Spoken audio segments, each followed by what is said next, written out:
They say the worst pain isn't being hated, it's being forgotten.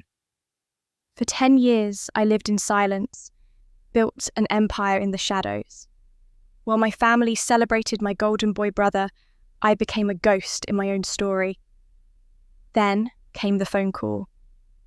Your brother's getting married. It's family only, dear. You understand? I smiled through the phone. Of course, Mum. What they didn't know, I owned an $8 million castle ranch in Montana, and I was about to throw the party of the century on the exact same day as his wedding. By sunset, the internet had chosen its celebration. 98 missed calls, my brother's wedding forgotten, my name trending worldwide. I thought that was my victory. I was wrong, because 3 days later, I discovered a secret that shattered everything I thought I knew about my family, about my brother, and about the real reason they pushed me away. This is the story of how I went from the forgotten daughter to the one they couldn't stop talking about. And trust me, you won't believe how this ends. My name is Catherine Lewis. I'm 34 years old, and for the last decade I've made my living as a freelance technology consultant in Montana. A job that sounds impressive, but really just means I help small businesses figure out their software while living far enough from civilization that nobody asks too many questions about my past. The mountain air was crisp that October morning when my phone rang with a number I hadn't seen in almost a year. Mum. My heart did that stupid, hopeful leap it always did, like some part of me was still 8 years old waiting for her to notice me at the school play. I let it ring twice before answering, giving myself time to arrange my face into something neutral, even though she couldn't see me. Katie. Oh, I'm so glad I caught you. Her voice had that breathless, excited quality that I'd learned long ago was never about me. I have the most wonderful news. Your brother is getting married. I sat down slowly on my porch steps, watching the morning sun paint the distant peaks gold. Michael. Of course. Golden boy, Michael, who could do no wrong, who made straight A's while I struggled through C's, who got into Yale while I went to community college. Michael, whose life achievements were framed on the living room wall, while my college diploma lived in a drawer somewhere if they'd even kept it. That's wonderful, Mum, I said, and I meant it, mostly. When's the wedding? I'll need to book a flight. Oh, it's in 4 weeks. I know it's short notice, but Michael and Emily wanted something intimate.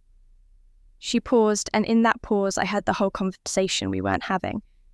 It's going to be very small, dear. Just immediate family. You understand? I understood perfectly. I'd been understanding for 34 years. I understood when they forgot my high school graduation because Michael had a baseball tournament. I understood when they couldn't come to my college graduation because Michael was receiving an award the same weekend. I understood when my phone barely rang on my birthdays, but Michael's were 3-day celebrations. It's family only, Mum continued, as if saying it twice would make it hurt less. Very intimate. The venue has limited space. Something in my chest went very still and very cold.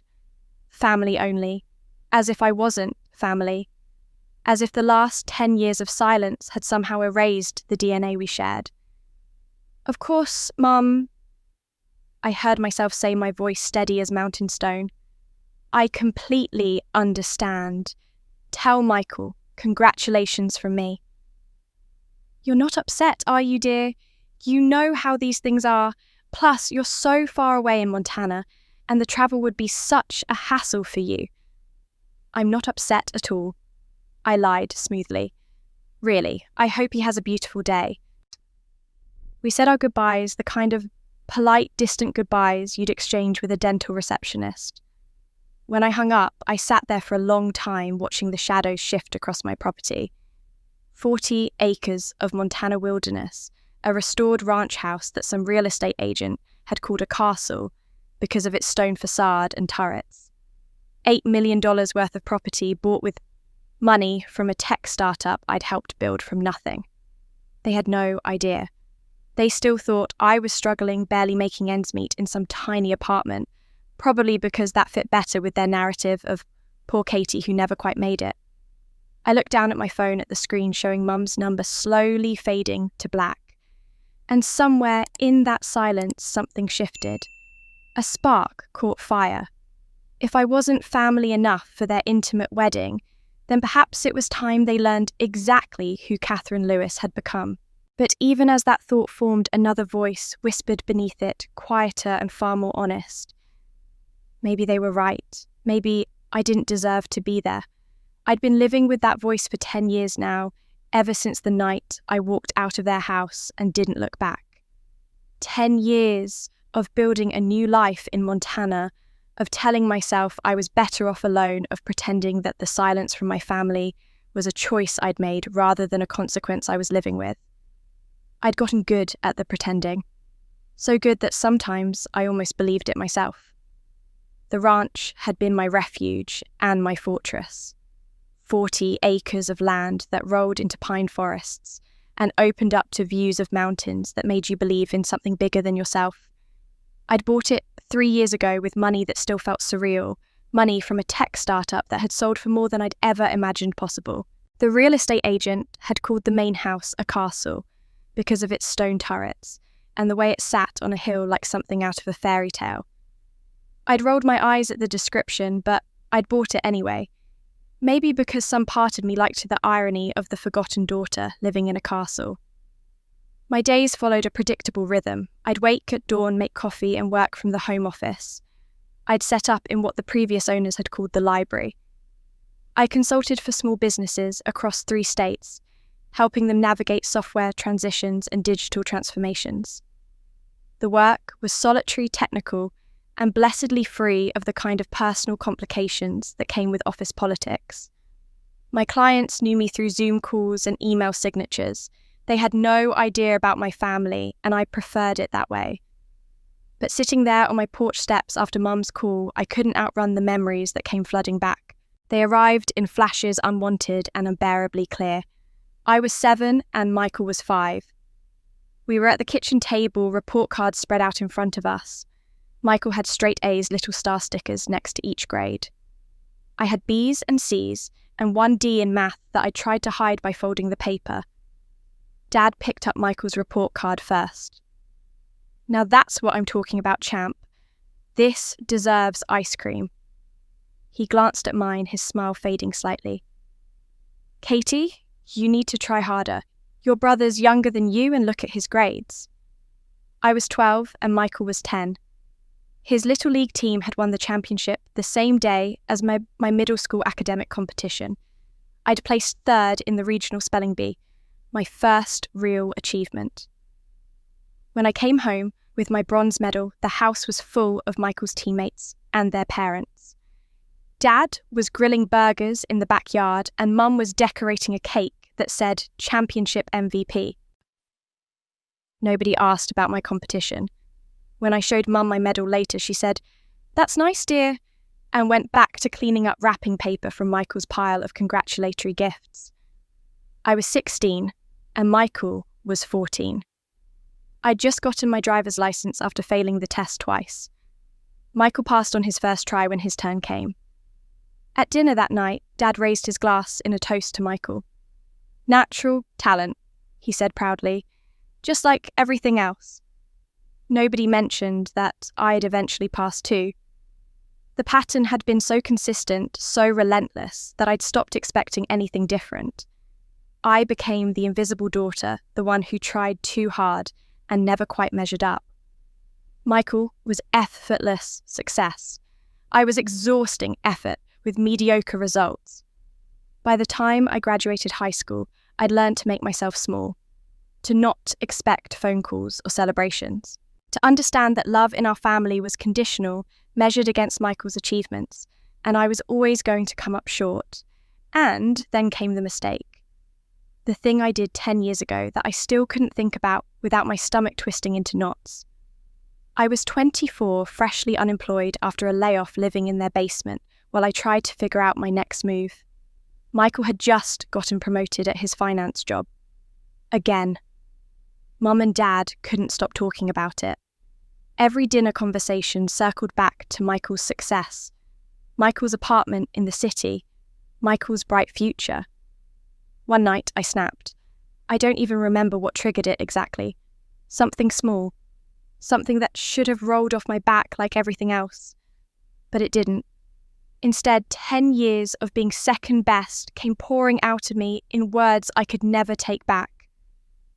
"If you only love Michael, then just live with him," I'd shouted.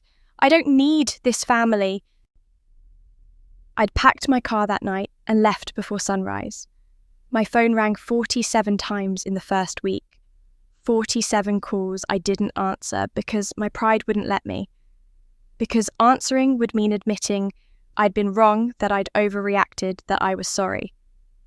By week 2, the calls stopped. By month 6, I'd convinced myself I was better off. By year 1, I'd made my first successful business deal and told myself their love wasn't necessary anymore. The last time I'd seen Dad was the day before I left, when I come upstairs from the basement to find him reading the newspaper at the kitchen table. He'd looked up at me and I'd really noticed how tired he looked. The lines around his eyes seemed deeper. His skin had a greyish tinge. "You okay, Dad?" I'd asked. "Just getting old, Katie girl," he'd said, using the nickname from my childhood that he rarely used anymore. "Just getting old?" "Sure you could." I'd nodded and gone back downstairs, too wrapped up in my own anger to press further. 24 hours later, I was gone. Now, sitting on my porch with Mum's words still echoing in my ears, I wondered if that tiredness had been something more. If there were things happening in my family that I knew nothing about because I'd chosen to stay away, because they'd let me. Maybe they were right to forget me. Maybe I deserved it. But that thought died the moment Mum called. Not the first call, the one I'd just hung up from. No, I'm talking about the moment she called originally, before all of this. Before I understood what was really happening. Let me back up, because the conversation didn't go the way I first told it. The truth is messier, more painful, and I need to tell it right. It was a Tuesday morning, unseasonably warm for October in Montana. I'd been up since 5:30, working on a proposal for a new client in Oregon, some boutique hotel chain that needed their reservation system overhauled. My coffee had gone cold in its mug, and I was deep in a spreadsheet when my phone lit up with Mum's name. The sight of it made my pulse quicken in that Pavlovian way that 10 years of distance hadn't managed to cure. I picked up on the third ring. "Mum, Katie, whoa, I'm so glad I caught you." Her voice was high and bright, crackling with an energy I recognised immediately. This was Mum, in celebration mode. Mum, when something wonderful had happened in her world. "I have the most incredible news. Are you sitting down?" I was sitting hunched over my laptop in the oversized armchair I'd positioned by the window, specifically for the morning light. But something about her tone made me straighten up, made me brace myself without quite knowing why. "I'm sitting," I said. "Your brother is getting married." The words came out in a rush, tripping over themselves in their eagerness to be spoken. I heard genuine joy in her voice, the kind of unfiltered happiness that mothers are supposed to feel about their children's milestones.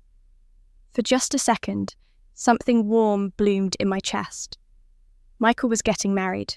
My little brother, who I'd once helped learn to ride a bike, who used to follow me around the backyard asking endless questions, was getting married. "Mum, that's wonderful," I said, and I meant it. Whatever complicated feelings I had about my family, about my place in it or my lack thereof, I could still feel happy for Michael. "When did he propose?" "Tell me everything. Who is she?" "Her name is Emily. Emily Richardson. She's a lawyer, very accomplished. They have been together for 2 years now. Can you believe my baby is getting married?" Mum's voice got softer, almost misty. "It feels like just yesterday he was in Little League." 2 years," I repeated, doing the math in my head. Michael had been with someone for 2 years, and this was the first I was hearing of her. But I pushed that thought down, refused to let it sting. "That's amazing, Mum. I'm so happy for him, for both of them. They're planning the wedding for 4 weeks from now. I know it's quick, but they want something soon before Emily's big case goes to trial in December. She's a trial lawyer, very high-profile work." 4 weeks.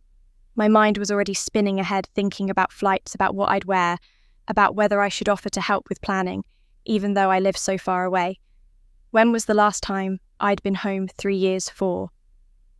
Suddenly, the distance I'd maintained so carefully felt like a chasm I desperately wanted to cross. 4 weeks, I said. That is quick. Where are they having it? Should I fly out? I could come early if you need help with anything. I know planning a wedding that fast must be crazy. There was a pause. It lasted maybe 3 seconds, but in those 3 seconds, I felt the entire temperature of the conversation change. It was like watching clouds pass over the sun, the way her warmth suddenly had shadows in it. Oh, Katie, that's sweet of you to offer. Her voice had shifted into a different register, one I knew from childhood. This was Mum's polite voice, the one she used with telemarketers and distant cousins she didn't particularly like. But it's going to be very small, very intimate, just immediate family, you understand. I didn't understand. Or rather, I understood something, but my brain was refusing to process it like a computer trying to run a program with corrupted code. Immediate family, I repeated slowly, like just you and Dad and Michael. Well, and Emily's parents, of course, and her sister as maid of honour. Michael's asking his college roommate to be best man, but really, it's very limited. The venue they chose is quite small, you see. They wanted something cosy. My hand had gone numb around the phone.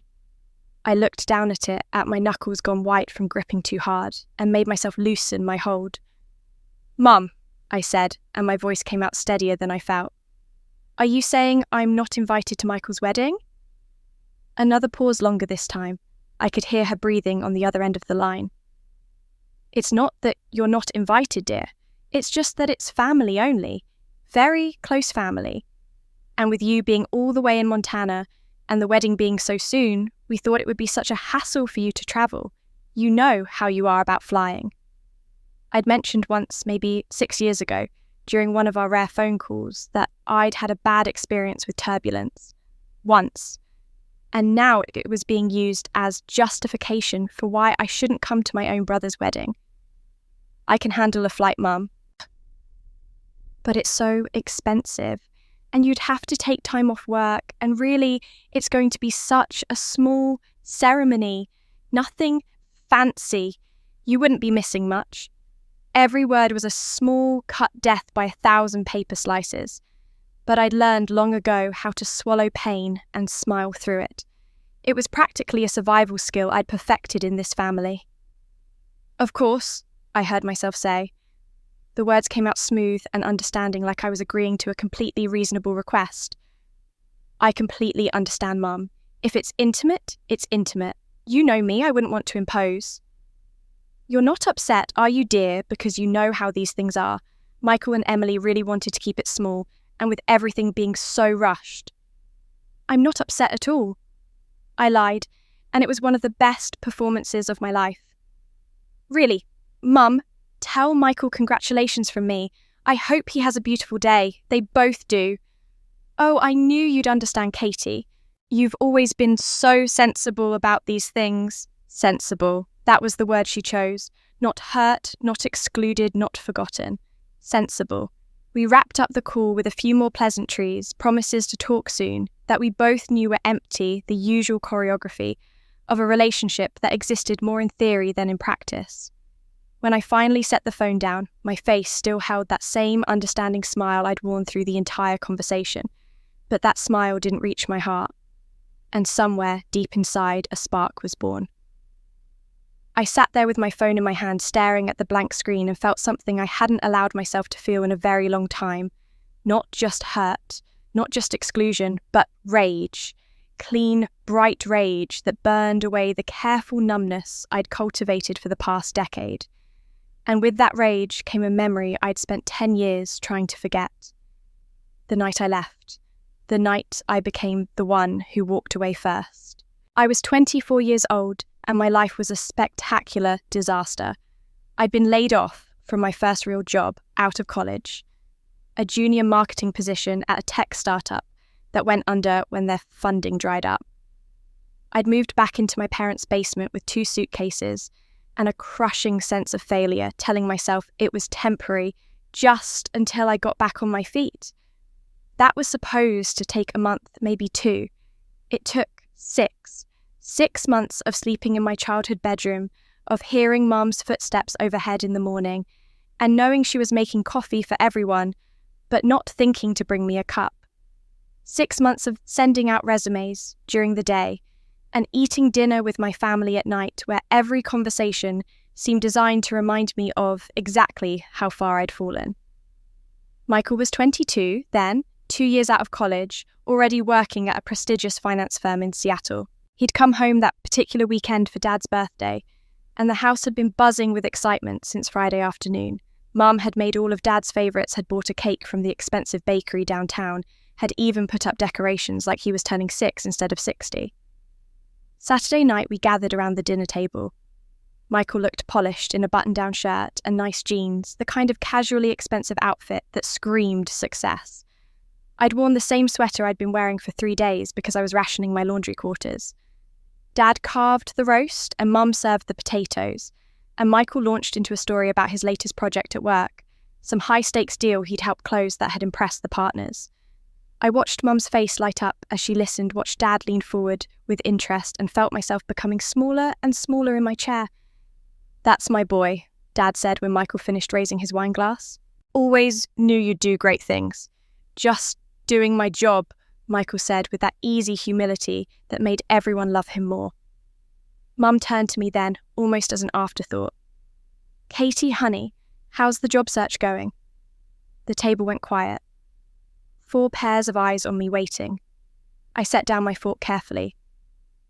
"I have a few leads," I said, which was technically true if you counted the 2 companies that had sent me automated rejection emails that morning.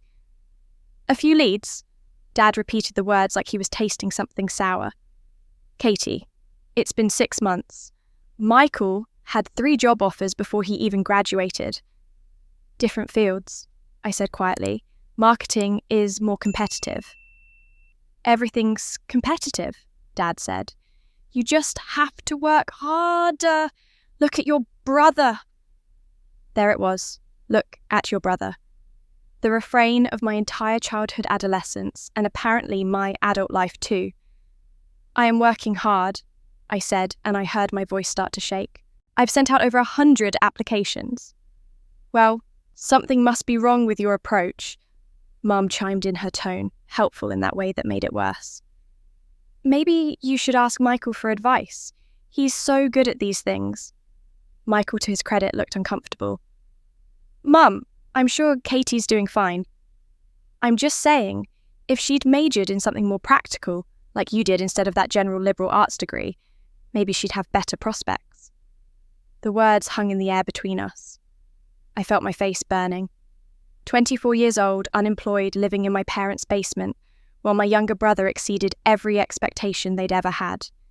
And now, they were dissecting my college choices at the dinner table like they were trying to solve the mystery of my inadequacy. "My degree is fine," I said. "I'm not criticising dear," Mum said in that tone that meant she absolutely was. "I'm just trying to help." "Michael's company is hiring," Dad offered. "Maybe he could put in a word for you. What do you say, son? Think they'd take her, like I was a charity case, like I needed my little brother to rescue me." "I don't need Michael's help," I said, louder than I meant to. "Pride isn't going to pay your bills," Dad said. "Neither is living in our basement," Mom added. "At some point, Katie, you have to grow up." Something inside me snapped. It wasn't just that dinner. It was every dinner before it.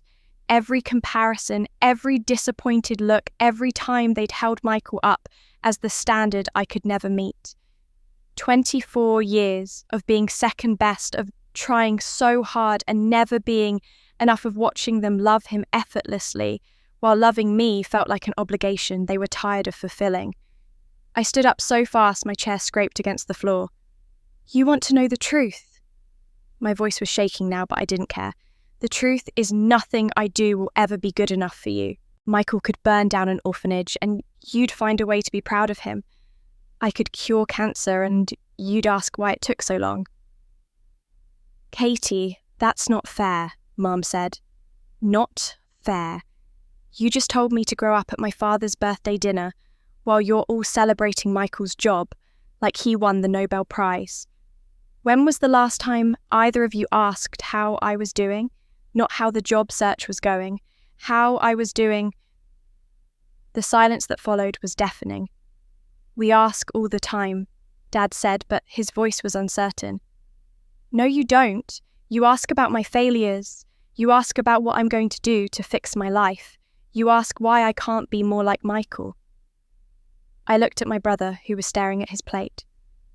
I'm sorry, Michael, this isn't about you, but I can't do this anymore. I turned to my parents. If you only love Michael, then just live with him. I don't need this family. Mum's face went pale. Catherine Ann Lewis, you don't mean that? But I did. In that moment, I meant it with every fibre of my being. I went downstairs, threw everything I owned into my car, and drove away at midnight. My phone started ringing before I'd made it to the highway. Mum. Then Dad. Then Mum again. By the time I checked into a motel an hour away, I had 7 missed calls. By the end of that first week, 47. I didn't answer a single one. Every time the phone rang, I felt that dinner table scene play out again in my mind, felt the weight of their disappointment, and I let it go to voicemail. After the first few days, I stopped even listening to the messages. What was there to say? I'd finally told them the truth, and the truth was unforgivable. The second week, the calls slowed. By the third, they stopped entirely. I told myself I was relieved. 1 year later, I'd landed my first consulting contract. Then another. Then another. I discovered I was good at solving problems. When the problems belonged to other people's businesses, instead of my own life. The money started coming in. Not a fortune, but enough. Enough to rent an apartment. Enough to stop living out of my car. Enough to prove I could make it without them. But I never called to tell them. Pride is a funny thing. It can keep you warm when you're cold, keep you standing when you want to collapse. It can also lock you into positions you never meant to hold permanently. Every month that passed made it harder to pick up the phone. What would I even say? Sorry, I left. But I wasn't sorry. Sorry, I told the truth. But it had been the truth. So the silence stretched and stretched until it became its own kind of relationship. The absence of them became as familiar as their presence had once been. By now, sitting in my Montana ranch 10 years later, the question of whether I should have answered those 47 calls felt almost quaint. The answer didn't matter anymore. What mattered was what I'd built without them. And I had built something extraordinary. I was sitting in it right now, looking out at 40 acres of Montana wilderness, from a house that had cost me $8 million. The real estate agent had called it a castle ranch, which sounded pretentious until you saw it. Stone turrets, hand-carved wooden beams, floor-to-ceiling windows that framed the Rockies like living paintings. It was the kind of place you'd see in a luxury magazine and assume belonged to old money or tech billionaires. I'd bought it with cash 3 years ago. My parents had no idea. They thought I was still struggling, probably assumed I was renting some cramped apartment and getting by on freelance scraps. That assumption suited me fine. Let them think what they wanted. The truth was, Catherine Lewis had become exactly the kind of success story they'd always wanted Michael to be. I'd sold my stake in a tech startup for $12 million when I was 31 years old. After taxes and paying off the few debts I'd accumulated, I'd walked away with just over $8 million. Some of it went into investments, some into retirement accounts, and some into this ranch, which felt less like an indulgence and more like a statement. I'd made it, not just survived, but thrived. Without their help, without their approval, without their love. But if I'm being honest, the story of how I got here isn't one I'm proud of. It's not the triumph over adversity narrative I sometimes tell myself late at night when I can't sleep. The truth is, messier, darker, stained with a betrayal I've never quite figured out how to wash clean. 5 years after I left home, I was 29 and living in my car in Denver. Not because I couldn't afford an apartment, though money was tight, but because I'd been evicted for missing rent while I was travelling for a consulting gig, and finding a new place required deposits I didn't have and references I couldn't provide. So, I parked my Honda Civic in different neighbourhoods each night, showered at the gym, and told myself it was temporary. I worked 3 jobs simultaneously. Mornings, I waitressed at a diner that opened at 5 a.m. pouring coffee for construction workers and truckers. Afternoons, I picked up freelance coding work, teaching myself programming languages, in public libraries, taking any contract I could find. Evenings and weekends, I drove for Uber, ferrying drunk college students and tired nurses between their lives while mine sat in limbo. I was exhausted all the time. That bone-deep exhaustion that makes your teeth ache and your vision blur. But I was also determined. I'd left my family to prove I could make it on my own, and making it on my own meant not giving up, even when giving up would have been so much easier. That's when I found the coding bootcamp. It was advertised on a flyer at the library, a 12-week intensive program that promised to turn beginners into job-ready developers. The tuition was steep, but they offered payment plans. I signed up with money I should have been saving for a security deposit. Anna Chen was in my cohort. She was 45, a former project manager who'd been laid off when her company downsized. She had this quiet competence about her, the kind of person who asked smart questions and always finished her assignments first.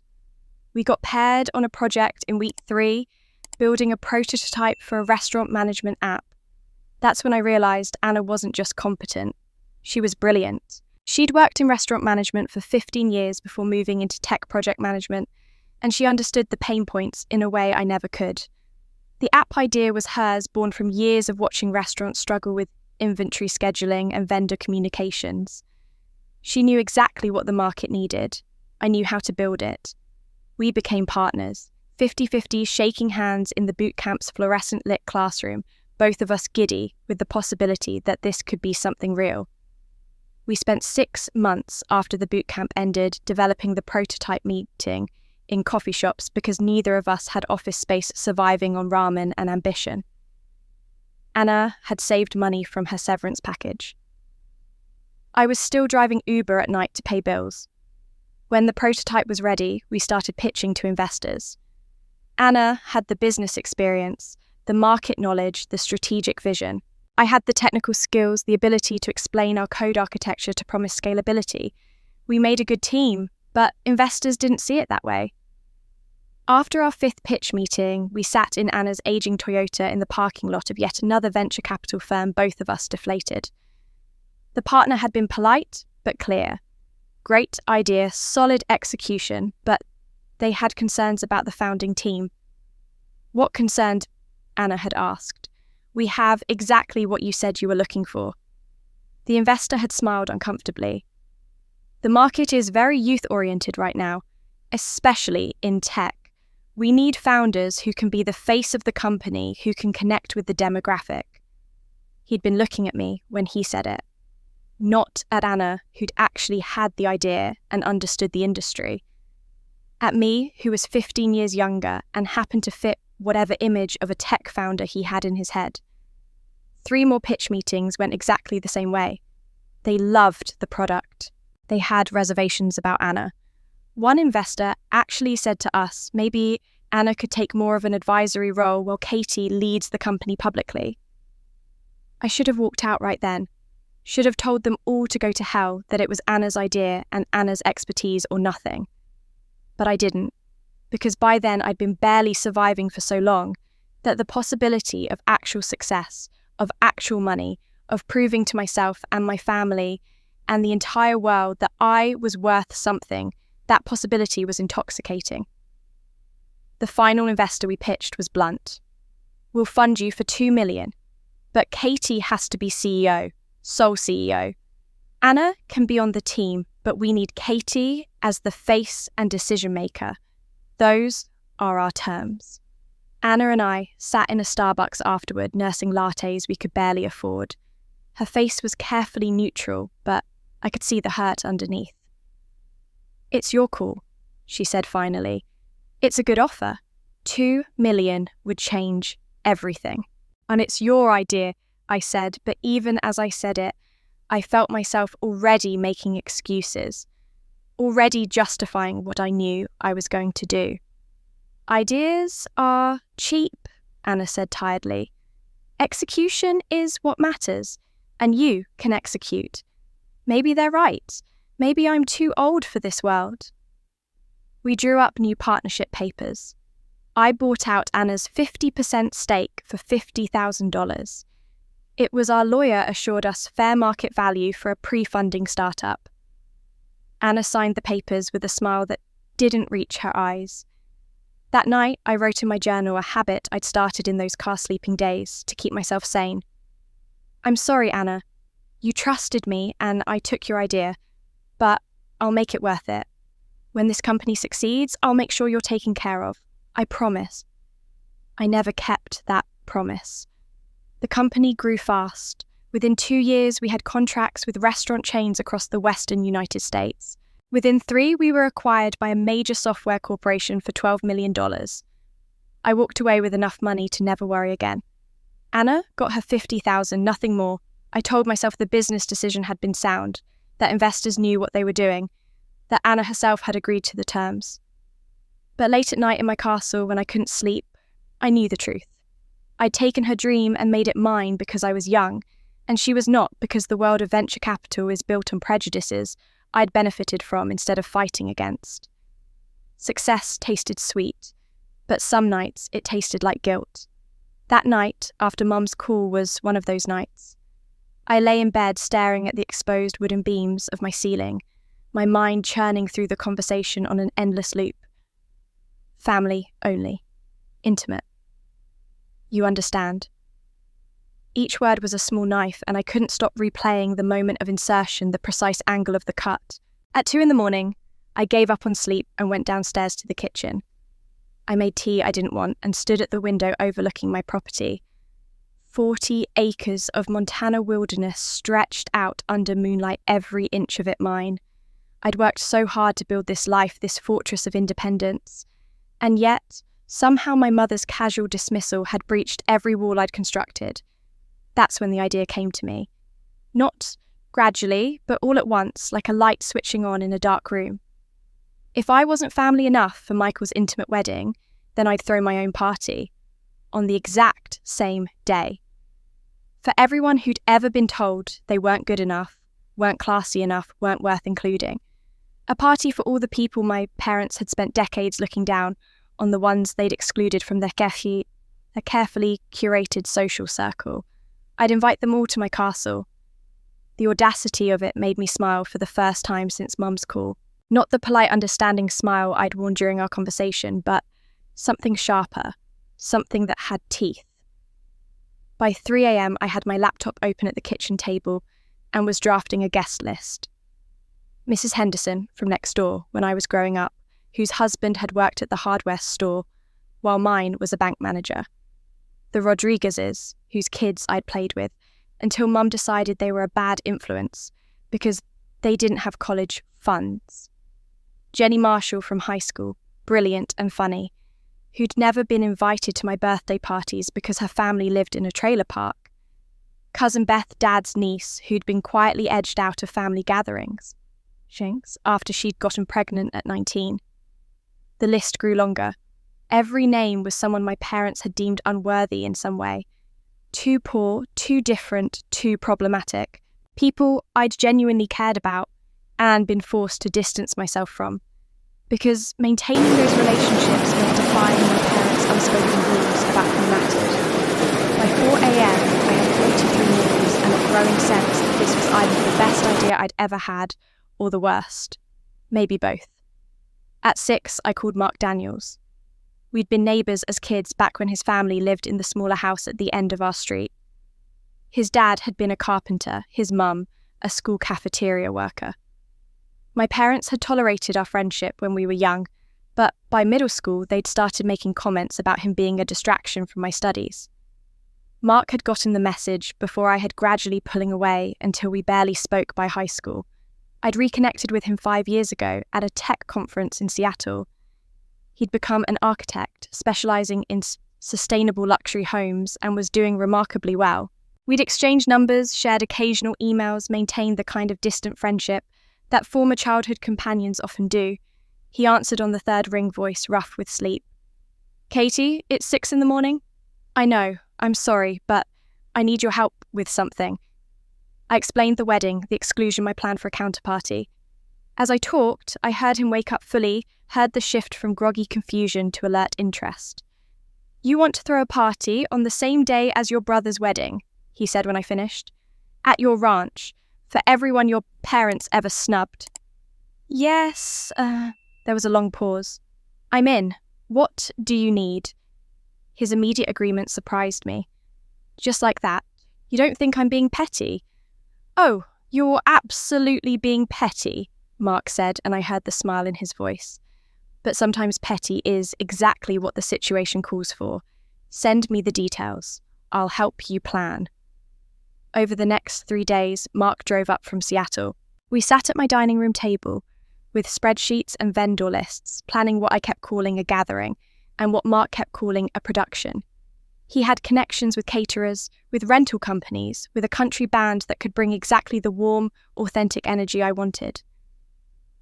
On the third day, Mark looked over my guest list for the first time. I'd expanded it to 62 people by then, remembering more names each day, reaching further back into my past for people I'd lost touch with. He read through it slowly, his expression growing more serious with each name. Finally, he set down the paper and looked at me. "Katie," he said carefully, "you're inviting everyone you pushed away, everyone who got left behind when you were trying to be the daughter your parents wanted." "That's the point," I said, "to show them I haven't forgotten, that they mattered. Or to show your parents who they excluded." Mark's voice was gentle but firm. "Be careful. Revenge disguised as justice. I know how that story ends." Something in his tone made me look at him more closely. "What do you mean you know how it ends?" He shook his head. "Another time.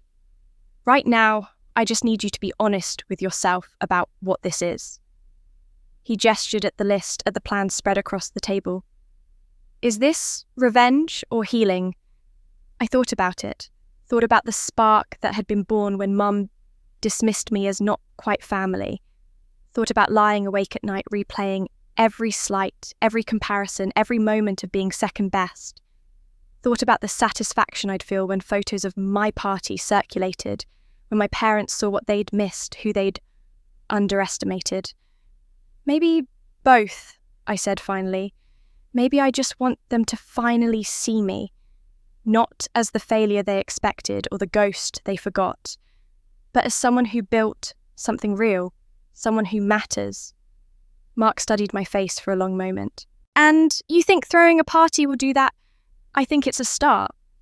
He nodded slowly, but something in his expression troubled me. A kind of recognition, like he saw patterns in my plan that I couldn't yet see myself. "Okay," he said. "Then let's make it unforgettable." We spent the rest of that day finalising details. Golden string lights to hang from the porch and the old oak trees. A caterer who specialised in comfort food, the kind of honest, delicious cooking that didn't pretend to be sophisticated. A country band that played the kind of music meant for dancing, not background ambiance. Everything was designed to be authentic, warm, welcoming. The opposite of what I imagined Michael's wedding would be. As Mark was packing up to drive back to Seattle, he paused at the door. "Katie, I'm helping you because we're friends, but I need you to promise me something." "What?" "When this is over, when the party's done and the photos are posted and your parents have seen whatever they're going to see, promise me you'll think about what comes next. Because revenge has a way of leaving you emptier than you started." "This isn't revenge," I said automatically. He gave me a sad smile. Keep telling yourself that. After he left, I sat on my porch and looked at the guest list again. 62 people who'd been deemed not good enough. 62 people I was bringing together to prove a point. Mark's question echoed in my mind. Is this revenge or healing? Maybe both, I'd told him. Maybe I just want them to finally see me. But deep down, I knew I was lying. The invitations went out on a Tuesday, 2 weeks before Michael's wedding. I'd spent hours crafting them, trying to strike the right tone between casual and special. You're invited to a gathering at Castle Ranch, the header read, with the date and time prominently displayed. The same date as Michael's wedding, though. I didn't mention that detail. I kept the message simple and warm, emphasizing that I'd love to reconnect with old friends, that too much time had passed that I wanted to celebrate community and connection. I sent them via Facebook events and personal messages, knowing that in our modern age of social media, nothing stays private for long. That was part of the plan, though. I wouldn't have admitted it then. I told myself I was just being efficient, using the platforms where I knew I could reach people. But efficiency wasn't why I made the event public, instead of private. Efficiency wasn't why I included photos of the ranch showcasing the stone turrets and mountain views. The first response came within an hour. Mrs. Henderson, my old neighbour, commenting with 3 exclamation points about how wonderful it would be to see me again. Then Jenny Marshall from high school saying she'd thought about me just last week, and what were the chances? By evening, 30 people had responded that they were coming, and the comments section had become a thread of people reconnecting, remembering shared moments, expressing surprise and delight that I was hosting something. It took 3 days for the news to reach my mother. I was in my home office reviewing a client proposal when my phone lit up with a text from a number I hadn't seen in my contacts for years. Aunt Linda, Mum's younger sister, the one who'd always been more interested in gossip than genuine connection. The message was brief. What's this about a castle party? I stared at the screen, my heart rate picking up. So it had begun. The ripples had reached the shore I'd been aiming for all along. I didn't respond to Linda. There was nothing to say that wouldn't sound defensive or explanatory, and I was done explaining myself to my family. Let them wonder, let them piece together whatever narrative they wanted from Facebook screenshots and secondhand information. Apparently, Linda had no such reservations about staying silent. According to cousin Beth, who texted me that evening with a mixture of amusement and warning, Linda had immediately sent screenshots of my event page to Mum, with a message asking why Katie was throwing some kind of party at a castle. Beth had heard about it because Linda had also sent it to their family group chat, the one I'd been removed from years ago, asking if anyone knew what was going on. The family grapevine I'd learned long ago moved at fibre optic speeds when there was potential drama to discuss. My phone rang at 8 that evening. Dad. I let it go to voicemail, but I listened to the message immediately. Some masochistic part of me needing to hear his reaction. His voice was tight with barely controlled anger. Catherine, your mother and I need to speak with you about this party you're apparently throwing on your brother's wedding day. We'd appreciate a call back as soon as possible to discuss what you think you're doing. I didn't call back. 20 minutes later, my phone rang again. Mum this time. Her voicemail was different from Dad's, less angry and more confused. Katie, honey, Linda sent me something about a party at a castle I don't understand. Do you live in a castle? Why didn't you tell us? And why are you having a party on Michael's wedding day? Please call me. I'm very confused. The confusion in her voice almost made me feel guilty. Almost. But then I remembered her tone when she told me the wedding was family, only the casual way she'd excluded me, and the guilt evaporated. I was in the kitchen making dinner when Dad called for the 3rd time. I answered, this time figuring I might as well get it over with. Katie. His voice was cold. Care to explain what's going on? Hello, Dad, how are you? Don't play games with me. You're throwing a party on your brother's wedding day. In what world is that appropriate? I leaned against the kitchen counter phone pressed to my ear and felt that spark from Mum's original call flare back to life. I'm having a small gathering with some old friends. I don't see how that affects Michael's wedding. The same day, Catherine. You're doing it the same day. That's not a coincidence. Actually, it is. That's just the day that worked best for everyone's schedules. I could hear him breathing heavily, trying to control his temper. And this Castle Linda's going on about, what is she talking about? I have a house in Montana. The previous owners built it with some architectural flourishes. Someone started calling it a castle, and the name stuck. How does someone on a freelance consultant's income afford a castle? There was suspicion in his voice, now mixing with the anger. I do well for myself, Dad. Better than you apparently thought. There was a long pause. Your mother is very upset. Michael is very upset. This is his wedding, Katie. His one special day, and you're trying to steal attention from it. The accusation stung precisely because there was truth in it. But I wasn't ready to admit that not to him, maybe not even to myself. I'm having friends over, I said evenly. What Michael does on the same day is his business. What I do is mine. This is about the wedding, isn't it? About not being invited? For God's sake, Catherine, it's a small ceremony. It's nothing personal. Then my party is nothing personal either. Just a gathering of people who matter to me.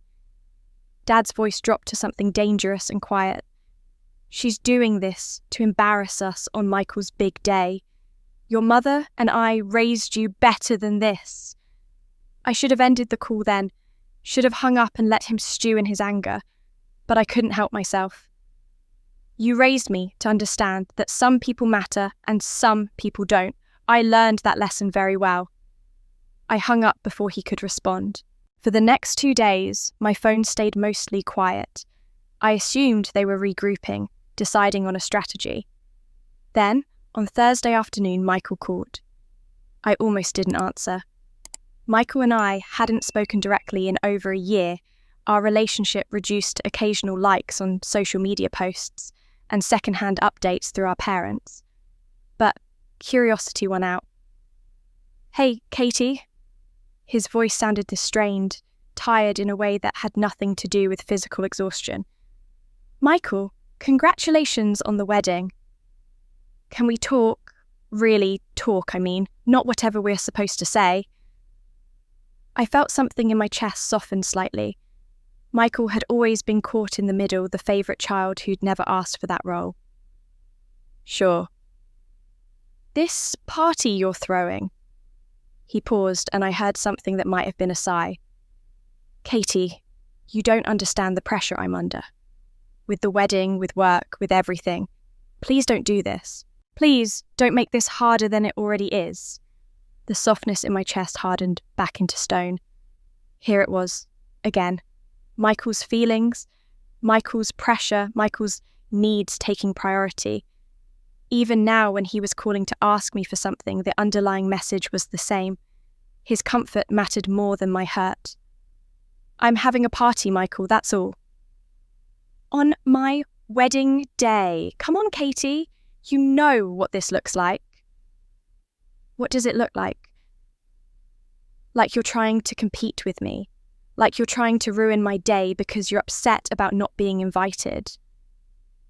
There were so many things I could have said about how it felt to be called not family, about 10 years of distance they'd never tried to bridge, about being forgotten until it was convenient to remember me just long enough to ask for something.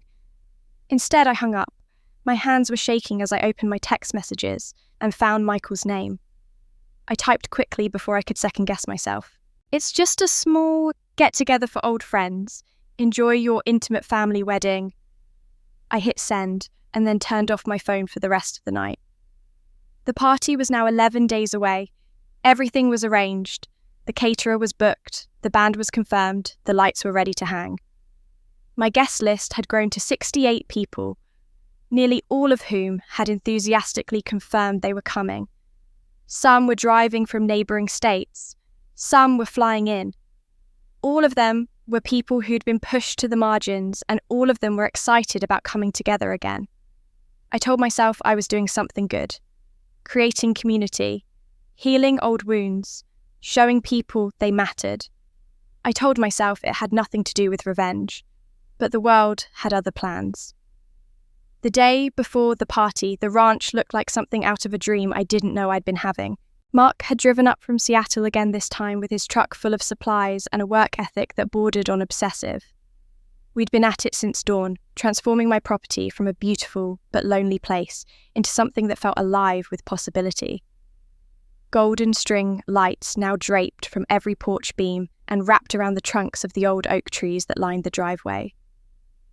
We tested them as the afternoon faded, and they cast everything in a warm, amber glow that made the whole ranch feel like it existed slightly outside of time. The effect was magical without trying too hard, elegant without being pretentious.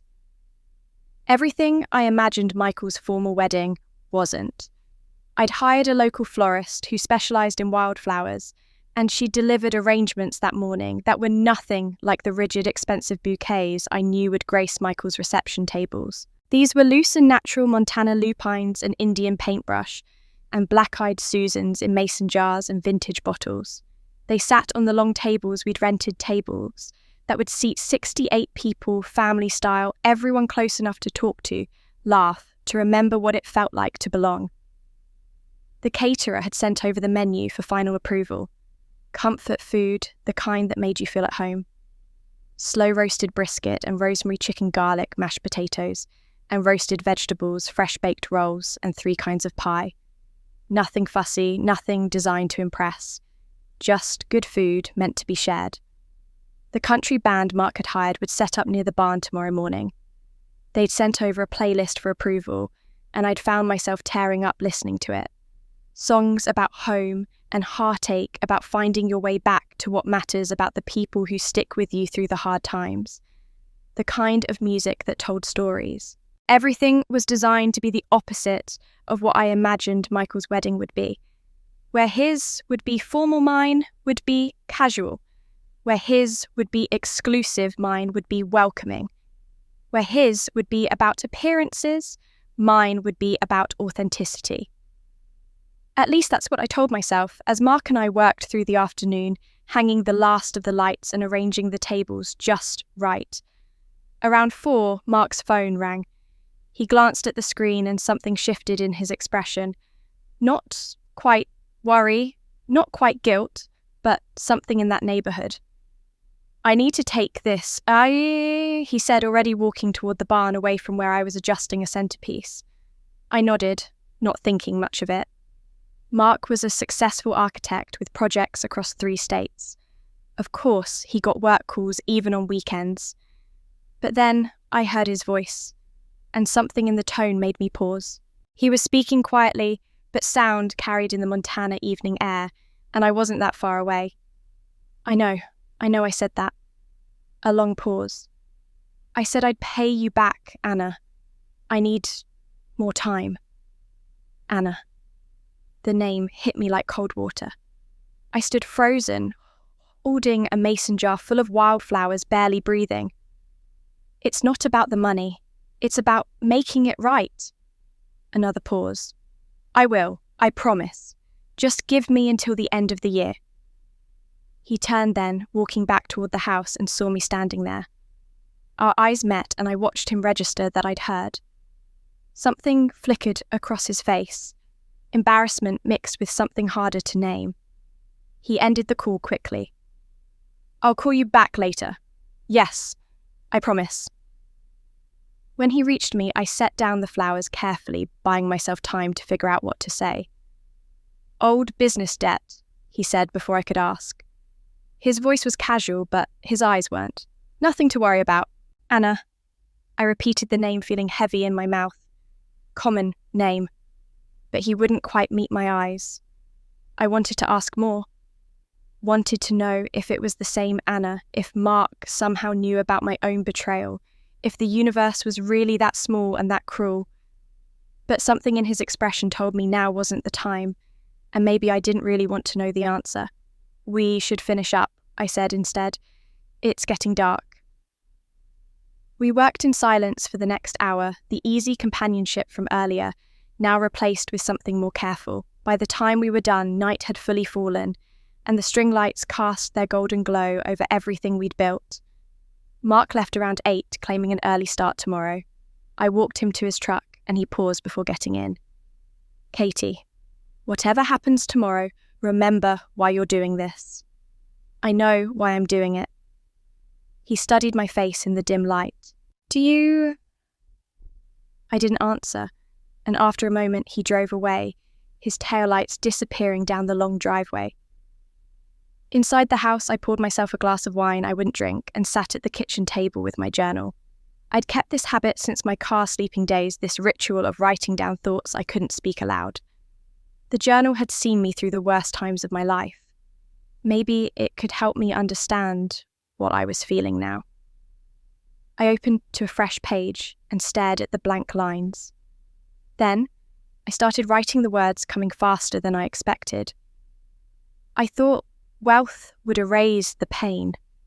That's what I told myself when I was sleeping in my car, when I was working 3 jobs, when I was building the company that would make me rich. I thought if I just had enough money, enough success, enough proof of my worth, the hurt would go away, that I'd wake up in my castle and feel whole. But every night in this empty house, I feel more alone than when I lived in my car. At least then, I was fighting for something. At least then, I had a clear enemy: poverty, failure, the fear of ending up back in my parents' basement. Now I have everything I thought I wanted, and the emptiness is worse because there's nothing left to blame it on. Maybe this party is just another way to run from the truth. Another way to avoid looking at the fact that I left my family before they could leave me, that I betrayed Anna because I was scared of being poor, that I've spent 10 years building walls instead of bridges. Maybe tomorrow, when all these people show up, I'll still feel this alone. Maybe you can't feel emptiness with parties any more than you can fill it with money. I set down my pen and read what I'd written.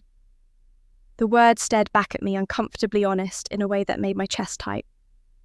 My phone buzzed with a text from Jenny Marshall, one of my high school friends, who was driving in from Idaho tomorrow. So excited for this. It's been way too long. Thank you for bringing us all together again. I looked at her message, then at my journal, then out the window at the ranch lit up with its golden lights. Tomorrow, 68 people would gather here. People I hadn't seen in years, people who'd been pushed aside, people I genuinely missed. And somewhere a few hundred miles away, Michael would be getting married in his intimate family ceremony, where I wasn't family enough to attend. I walked out onto the porch and stood looking at everything we'd created. The lights glowed warm against the darkness. The tables waited empty but ready. The wildflowers rustled gently in their jars. It was beautiful. It was exactly what I'd envisioned. I whispered into the Montana night, "Tomorrow they'll see me." But even as I said it, Mark's question echoed back. "Do you know why you're doing this?" The party was ready. But was I woke at dawn on the day of Michael's wedding and my party, and the first thing I did was check social media. I told myself I was just looking at event updates, seeing who might be running late, the practical concerns of a host. But I knew what I was really doing. I was looking for glimpses of Michael's wedding, for proof that my family was proceeding with their intimate celebration, while excluding me from it. I found what I was looking for on Aunt Linda's Instagram. She'd posted a photo of the venue's exterior at 7 that morning, some upscale event space in a renovated historic building. The caption read, "Beautiful day for a beautiful wedding," with a string of heart emojis. The building looked expensive and tasteful, all clean lines and elegant stonework. Through the glass doors, I could see white chairs set up in perfect rows, tall floral arrangements that probably cost more than some people's monthly rent. I closed the app and got dressed. I'd chosen my outfit carefully the night before. A flowing sage green dress that was elegant without being formal, comfortable enough to move in, beautiful enough to photograph well. I wanted to look like someone who belonged in her own castle, someone who'd built something worth celebrating. By 9, guests started arriving. The first car came up the long driveway, and I watched from the porch as Jenny Marshall climbed out, her face breaking into the widest smile when she saw me. She ran up the steps and hugged me so hard I almost lost my balance. "Katie Lewis, look at you, look at this place." She pulled back to look at the ranch, taking in the stone turrets, the mountain views, the golden lights we'd left up from last night that looked magical even in daylight. "When you said you had a place in Montana, I pictured a cabin. This is a castle." Someone started calling it that, and it stuck. I said, repeating the line I'd given Dad, but with Jenny it felt different, less defensive, more like sharing a joke. More cars followed. Mrs. Henderson arrived with her husband, both of them older now, greyer, but with the same kind faces I remembered from childhood. She hugged me and cried, actually cried, tears running down her weathered cheeks. "We thought you'd forgotten about us," she said, holding my hands tightly. "After you left, after everything got quiet, we thought maybe you'd moved on to bigger things and didn't want to remember the old neighbourhood." The guilt hit me like a physical thing. "Never," I managed. "I never forgot." By 11, the ranch was full of life in a way it had never been. 68 people scattered across my property, many of them reconnecting with each other, exclaiming over how long it had been, how much everyone had changed. The Rodriguezes brought their kids, now teenagers, who immediately gravitated toward the horses in the barn. Cousin Beth arrived with her daughter, now 12 years old, and introduced her to everyone with obvious pride. The country band set up near the barn and started playing around noon, easy melodies that felt like sunshine. People began dancing on the grass, nothing formal or choreographed, just movement and joy. I watched from the porch and felt something in my chest that might have been happiness if it wasn't so tangled up with everything else I was feeling. Before lunch was served, I'd prepared something, a small gesture that felt important. I placed an empty chair near the head table where I'd be sitting. It was a nice chair, one of the vintage wooden ones I'd rented, with a small handmade sign attached to its back. The sign read simply, "For those who chose to be elsewhere." Jenny found me as I was adjusting it. She read the sign, then looked at me with understanding in her eyes. "What does it mean?" she asked gently. I touched the chair's wooden back, to remind us that absence is also a choice, that the people who aren't here made a decision, just like the people who are here did. She was quiet for a moment, then nodded. "Your family. My family."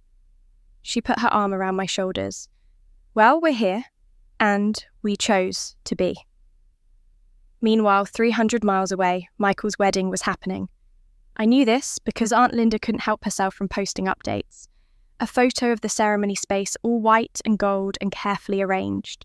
A distant shot of guests arriving, everyone in formal attire, looking camera ready. A close-up of the programme's elegant script on heavy cardstock. What struck me looking at those photos during a quiet moment when I snuck away to check my phone was how stiff everything looked. Beautiful, yes. Expensive, certainly. But the guests in the background of Linda's photos weren't smiling much. They stood in small clusters, making what looked like polite conversation. The kind of careful socializing that happens when everyone is worried about appearances. Back at the ranch, the band had switched to something upbeat, and I watched Mr. Rodriguez teaching his granddaughter to two-step while his wife laughed and clapped. I watched Cousin Beth's daughter picking wildflowers with Henderson's granddaughter, 2 kids who'd never met before today, becoming instant friends. I watched Mark, who'd arrived mid-morning with a camera capturing moments that felt unrehearsed and true. As the afternoon wore into evening, I noticed people pulling out their phones to take photos. Not obsessively, not in that performative way people sometimes do at events, but genuinely wanting to capture moments that felt special. Jenny posted a photo of our group from high school, all of us older now, but laughing like we were 16 again, with the caption, "Reunited at Katie's Castle Ranch. Some friendships never die." She tagged it with hashtags I hadn't expected. Real family castle gathering. Then Mrs. Henderson posted a photo of the golden lights. As they came on at dusk, the ranch glowing warm against the darkening sky, everyone gathered and happy. Her caption was simple, "This is what family looks like." Her daughter had added the hashtag Forgotten Daughter, and I felt something twist in my chest when I saw it. More photos followed as sunset approached. The empty chair with its sign became a focal point, people photographing it, sharing it, adding captions about chosen family and the power of showing up. Someone posted a video of the band playing while people danced in the grass, the mountains purple in the background, and captioned it, "Most authentic wedding I've ever attended," even though it wasn't a wedding at all. The photos spread. I watched it happen in real time, checking my phone more frequently as the evening progressed. Friends of friends sharing the images. People I didn't know commenting about how beautiful it looked, how real, how different from the polished perfection they were used to seeing on social media. Someone created a comparison post, Linda's formal wedding photos on one side, our casual ranch celebration on the other, asking which one looked like more fun. I should have felt triumphant. This was what I'd wanted, wasn't it, for people to see what they'd missed from my family, to understand what they'd excluded me from. But standing on my porch as the sun set over the mountains, watching my guests laugh and dance, and celebrate simply being together, I felt something more complicated than triumph. I felt the weight of that empty chair, the absence it represented, the family who'd chosen not to be here and the family I'd chosen to gather instead. Mark found me there, camera still in hand. "You should see the numbers on these posts. You're trending in 3 states. Trending! He showed me his phone. #RealFamily had hundreds of posts. Now most of them sharing photos from my party. #ForgottenDaughter was climbing too, with people telling their own stories of family exclusion and chosen families in the comments. And by sunset, the internet had chosen its favourite celebration. What happened next unfolded faster than I could have imagined, spiralling beyond anything I planned or anticipated. Within an hour of Mark showing me those trending hashtags, the story had taken on a life of its own, spreading across platforms and evolving with each share into something that felt both thrilling and terrifying. Someone had created a side-by-side comparison post that went viral almost instantly. On the left, a photo from Aunt Linda's Instagram showing Michael's wedding ceremony, all formal elegance and careful composition guests sitting in perfect rows wearing their best formal wear, faces polite, but not particularly joyful. On the right, one of Mark's photos from my party showing people dancing in the grass with the mountains behind them, genuine laughter captured mid-moment, the golden lights glowing warm in the gathering dusk. The caption read, "2 celebrations same day, one excluded the sister, one included everyone. Which one looks like love?" The post had been shared thousands of times before I even saw it. The comments section had exploded into a debate about family obligation versus chosen family, about exclusion and belonging, about who gets to decide what family means. Most of the comments supported what they were calling the castle sister, praising her for building her own celebration instead of sitting home alone. Then, a lifestyle blogger with 2 million followers picked up the story. She'd somehow pieced together the whole narrative from various social media posts and written an article with the headline, "The Forgotten Daughter Who Built Her Own Castle, a modern fairy tale about chosen family." The article painted me as a heroine, a woman who'd overcome family rejection to build success and community on her own terms. It was romanticised and simplified, missing all the complicated truth, but it resonated. Her post had 10,000 comments within 30 minutes. That's when my phone started ringing. The first call came from a cousin I hadn't spoken to in 7 years. Then another, then an aunt from Dad's side of the family who I'd barely known growing up. My phone began buzzing constantly, calls and texts arriving faster than I could even register who they were from. I watched the missed call counter climb as I stood on my porch, guests still celebrating behind me, completely unaware that their joyful gathering had become internet news. Extended family members who'd never bothered to reach out in 10 years were suddenly calling, some apologising for losing touch, some asking why they hadn't been invited to the party, some just wanting to be part of whatever was happening. I counted at least 15 different relatives in my missed calls log, people I'd assumed had forgotten I existed. Then Michael started calling. His name appeared on my screen once, twice, 5 times. I let each call go to voicemail, unable to face whatever he wanted to say. By the time the party wound down around 10, he'd called 10 times. I didn't listen to any of the messages. Old friends from various chapters of my life were calling, 2 people who'd seen the posts and wanted to reconnect, wanted to congratulate me, wanted to be part of this moment that had somehow become a movement. High school acquaintances, former co-workers, people I'd lost touch with during my struggling years. They wanted to tell me they'd always known I'd succeed, that they'd thought about me over the years, that they were proud. 20 calls from people reaching back into my past, trying to claim connection to this sudden notoriety. But the majority of calls were from numbers I didn't recognise. Media outlets, bloggers, podcasters, all wanting interviews. A producer from a morning show asking if I'd come on to tell my story. A documentary filmmaker wanting to know if she could feature me in a project about modern families. Local news stations, national lifestyle magazines, even a literary agent asking if I'd ever considered writing a book. The calls kept coming, my phone vibrating constantly in my hand until I finally turned off the ringer, just to make it stop. By 11 that night, after the last guest had left and Mark had helped me clean up, I sat alone in my kitchen and finally looked at my phone. The screen showed 98 missed calls. 98. I scrolled through them in a kind of daze, seeing the names and numbers blur together into an overwhelming mass of attention I hadn't been prepared for. Social media had become a flood. My Instagram, which I rarely used and had maybe 300 followers, now had over 15,000. The comments on the photos from my party were overwhelmingly supportive, thousands of people I'd never met, telling me I was an inspiration, that I deserved better than my family's treatment, that my party looked like the most authentic celebration they'd seen in years. "This is what real family looks like," one comment read with 8,000 likes. "The exclusion was their loss," another said. "She built something better without them." I've been the forgotten daughter too. This gives me hope. Chosen family over blood family every single time.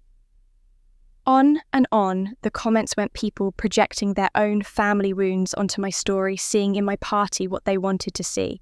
I'd become a symbol of something, though I wasn't entirely sure what. Resilience, maybe. Independence. The triumph of the overlooked. It was intoxicating and overwhelming in equal measure. Jenny had texted me around midnight. "Katie, you're everywhere. Are you okay?" This got so much bigger than any of us expected. Mark had texted too. "Turn off your phone. Get some sleep. We'll deal with this tomorrow." But I couldn't stop scrolling, couldn't stop reading the comments and watching my story spread and mutate across the internet. Someone had created a hashtag forgotten no more, and it was trending. People were sharing their own stories of family exclusion, of building new communities, of finding belonging in unexpected places. My party had become the catalyst for thousands of conversations about what family means. I should have felt vindicated. This was everything I'd wanted when I'd sent those invitations, when I'd set up that empty chair, when I'd let people photograph and share freely. I'd wanted my family to see, and now they were seeing. The whole world was seeing. But sitting alone in my castle at 1 a.m, staring at 98 missed calls and thousands of comments from strangers, I felt something closer to vertigo. Like I'd started a small fire and watched it become a wildfire, consuming everything in its path, including parts of myself I hadn't meant to burn. My phone buzzed in my hand. Call number 99. The screen lit up with a name I'd been simultaneously expecting and dreading mum calling. I stared at that name for a long moment, my finger hovering over the screen, my heart pounding so hard I could hear it in my ears. 10 years of silence and distance compressed into this single moment, this single choice. Answer or decline. Engage or retreat. Face whatever was about to happen or let it go to voicemail like all the others. The phone kept ringing. Mom calling, mom calling, mom calling. I thought about that empty chair and its sign, about absence being a choice. about all the calls I hadn't answered 10 years ago and all the calls they'd stopped making when I didn't respond. About Michael's wedding happening without me while my party happened without them. About the internet calling me a heroine while inside I felt like something far more complicated than that. The phone was still ringing. I stared at the screen. My finger hovered over answer. And I pressed at it. "Hello, Mum." The silence on the other end lasted just long enough for me to wonder if she'd pocket-dialed me if this wasn't intentional at all. Then I heard her breathing sharp and uneven, and I knew she was trying to control herself before speaking. It was a sound I remembered from childhood, that particular rhythm of my mother gathering her composure before delivering a verdict. When she finally spoke, her voice was shaking, but not with sadness, with fury. "Do you have any idea what you've done?" I stood up from the kitchen table and walked to the window, looking out at my property still glowing with golden lights. "Hello to you too, Mum." Don't you dare act casual right now, Catherine. Do you know what today was supposed to be? Do you have any concept of how important this day was for your brother? His wedding day, yes, I'm aware. His wedding day that you destroyed. Her voice cracked on the last word, anger bleeding into something rawer. Everyone is talking about your party instead of his marriage, his wedding, the most important day of his life, and you made it about you. I felt something cold settle in my stomach, but I kept my voice level. I didn't destroy anything, Mum. I had friends over. That's all. That's all. That's all. She was almost yelling now. You threw some circus at your castle, got it all over the internet, and now everyone who was at Michael's wedding is looking at their phones instead of celebrating with him. His own guests are sharing posts about the forgotten daughter and her chosen family. At his reception, Katie. During his first dance, people were on their phones looking at pictures of your party. I closed my eyes. I'd wanted them to see, wanted them to know what they'd missed. But I hadn't thought about it happening in real time, hadn't imagined guests at Michael's wedding scrolling through photos of my celebration while his was still happening. "I'm sorry that happened," I said, and part of me meant it. But I didn't make anyone post anything. I didn't make it go viral, I just had a party. You had a party on your brother's wedding day. You knew exactly what you were doing. What I was doing was living my life. What was I supposed to do, Mum? Sit home alone while you all celebrated family only? You could have been happy for him. You could have let him have this one day. Something in me snapped. Maybe it was the exhaustion. Maybe it was the whiplash of the last few hours. Maybe it was 10 years of swallowing words finally demanding to be spoken. I didn't ruin anything, I said, my voice rising despite my intention to stay calm. I just stopped hiding who I've become. I stopped pretending I don't exist just because it's more convenient for all of you if I do. Pretending you don't exist? What are you talking about? You told me the wedding was family only, Mum.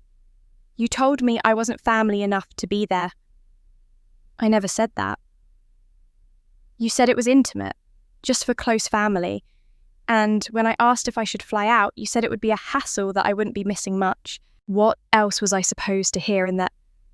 Mum's voice got quiet in that dangerous way that meant she was about to say something she'd been holding back. You want to talk about family, Catherine? You want to talk about who excluded whom? My hand tightened on the phone. You left us. The words came out sharp and hard, each one its own accusation. 10 years ago, Katie, you said you didn't need this family and you walked out in the middle of the night like a thief. Do you remember that? I remember you comparing me to Michael at every dinner for 6 months. I remember feeling like a failure in my own parents' house. So you left. You packed your car and disappeared. And when we tried to call you, when we tried to reach out, you ignored us.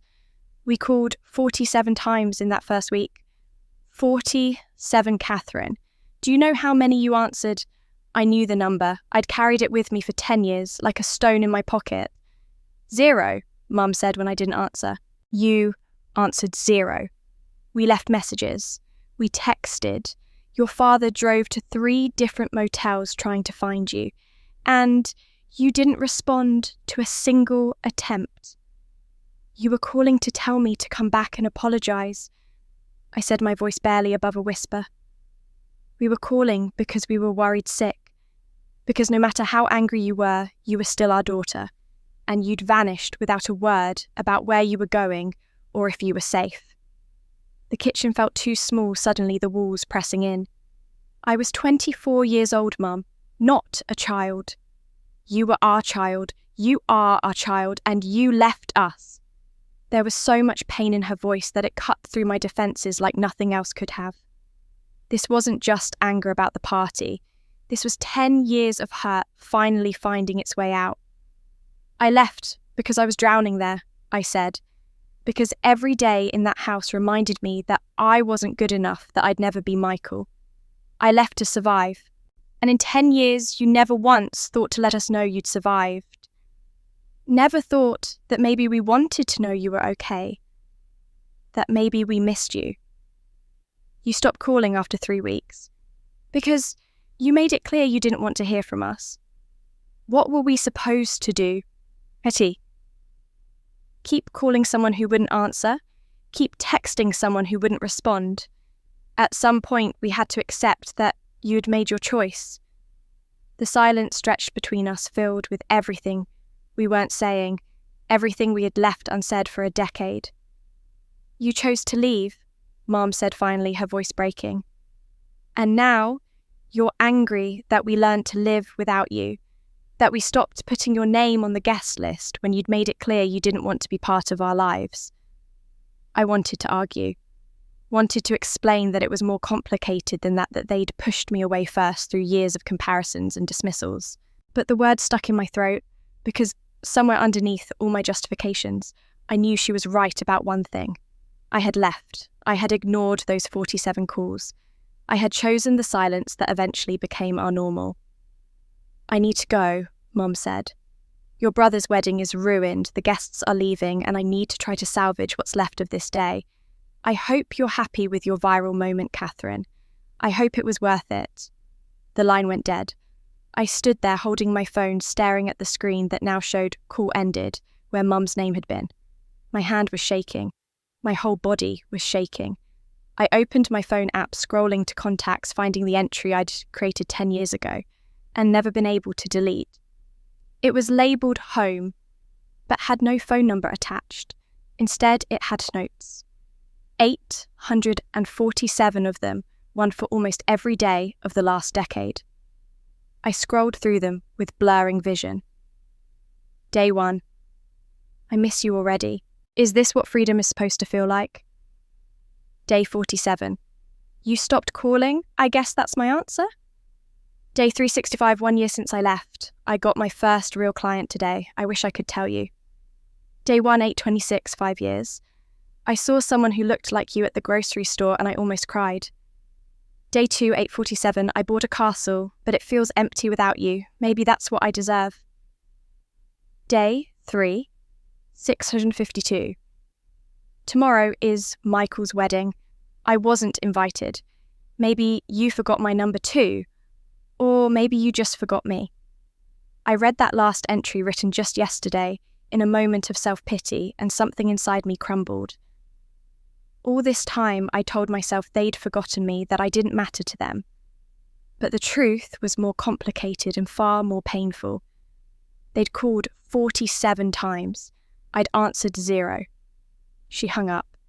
And for the first time, I felt it not victory, shame.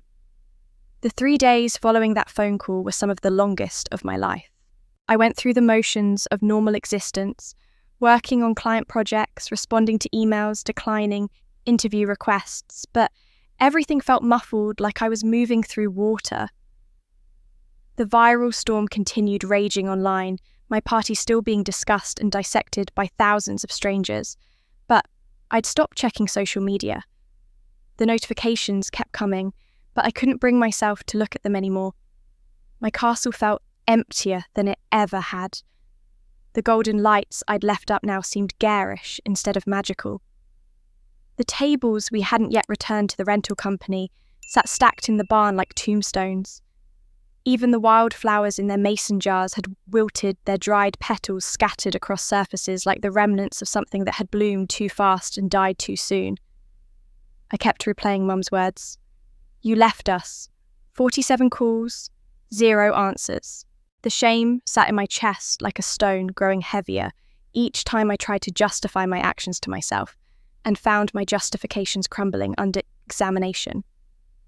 On the 3rd day, after the wedding, I received an email from an address I didn't recognise. The subject line read, "About Michael." My first instinct was to delete it, probably another journalist or blogger wanting a statement. But something made me open it instead. The message was brief. "Katie, it's David Chen. We work together at your brother's old firm. I wasn't sure if I should send this, but after seeing everything online, I thought you should know what your brother did for your family. The file is encrypted. Password is your dad's birthday. I'm sorry for everything." Below the message was a link to a secure file-sharing site. David Chen. The name was vaguely familiar, someone Michael had mentioned years ago, back when we still talked occasionally, before the silence became total. My hands shook slightly as I clicked the link and entered Dad's birthday, wondering what could possibly be in a file that required encryption. The document that opened was a financial audit report, dense with numbers and corporate language. It took me several minutes of scrolling to understand what I was looking at. Then, I saw Michael's name, and everything else fell away. The report detailed an internal investigation at his former company, embezzlement of company funds, $15,000 taken from petty cash over a period of 8 months.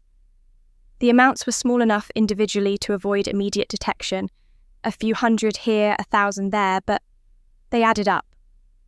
The investigation had been thorough. They'd tracked every missing dollar back to Michael. I felt sick reading it. Michael Golden, boy. Michael, who'd never done anything wrong, had stolen from his employer. But as I kept reading, the story became more complicated and infinitely more painful. Attached to the audit were supporting documents. David had included things that wouldn't have been part of the official report. Bank statements showing a loan Michael had taken out 18 months before the embezzlement began. $80,000 at a 40% interest rate, the kind of predatory lending that targets desperate people. Medical bills explaining why he'd been desperate. Dad's bills, oncology treatments, radiation therapy, medications with names I had to Google to understand. Prostate cancer, stage 2, treatable but expensive. I scrolled through page after page of medical invoices, watching the numbers climb. Dad's insurance had covered some of it, but the deductibles and co-pays were astronomical. Michael had taken out the loan to cover what insurance wouldn't. But even with his finance job, the interest payments were crushing him. That's when the embezzlement started. Small amounts to make the loan payments to keep the collectors at bay, to keep Dad in treatment. The audit report concluded with the company's decision. They'd discovered everything but chose not to prosecute because of Michael's family connections. Dad had been a client of the firm years ago, had relationships with the partners. Instead, they'd given Michael an option: resign immediately, repay every cent he'd taken, and sign an NDA agreeing never to speak publicly about his employment there. Michael had agreed. He'd paid back all $15,000 within 3 months, liquidating his savings, his retirement accounts, everything he had. The final document was a letter of resignation, Michael's handwriting shaky but clear. I take full responsibility for my actions. I betrayed the trust you placed in me, and I will live with that knowledge for the rest of my life. I only ask that you understand I did it to save my father's life. That doesn't excuse what I did, but it's the truth. I'm sorry. I sat staring at my laptop screen, tears running down my face that I didn't bother wiping away. The timeline was clear, now horrible in its clarity. This had all happened around the same time I'd sent my party invitations. While I was planning my revenge, while I was arranging golden lights and wildflowers and that empty chair with its pointed little sign Michael had been carrying this weight. His career destroyed, his reputation hanging by a thread, his wedding approaching with all its expenses, when he had nothing left in savings because he'd used everything to repay what he'd stolen to save our father's life. A father whose illness I knew nothing about because I'd been gone for 10 years, because I hadn't been there when he got diagnosed, because they'd learnt to handle crises without me since I'd made it clear I didn't want to be part of their lives. I thought about Michael's voice on the phone before the wedding. "Katie, you don't understand the pressure I'm under." I'd hung up on him before he could explain. I'd assumed it was about the wedding, about appearances, about his usual golden boy concerns. I'd never imagined it was about this. Dad had cancer. Michael had destroyed his career to save him. And I'd been so focused on my own hurt feelings, so wrapped up in my narrative of being the forgotten daughter that I'd never stopped to ask what was actually happening in their lives. The company had kept Michael's embezzlement quiet, contained within their internal processes. His NDA meant he couldn't talk about it. The predatory loan company had no reason to share their records. It had remained a family secret, something they'd protected him from by closing ranks and handling it quietly. Until my party went viral. Until thousands of people started talking about the golden boy whose wedding got overshadowed by his forgotten sister's celebration. Until journalists started digging into our family story, looking for angles, searching for details that would make the narrative more interesting. I opened a new browser tab and searched Michael Lewis along with our hometown. The results made me close my eyes in pain. 3 different blogs had picked up on the embezzlement story in the last 24 hours. Someone had talked, maybe someone at the company who resented the quiet resolution. Maybe someone who thought the public had a right to know. The details were everywhere now.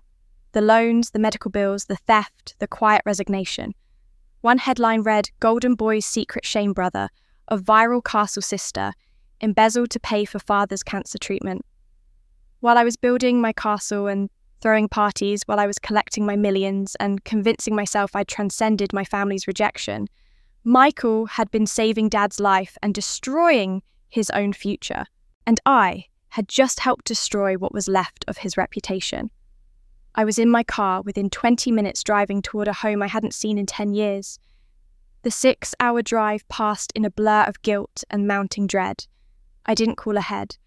I didn't know what I would say if I did.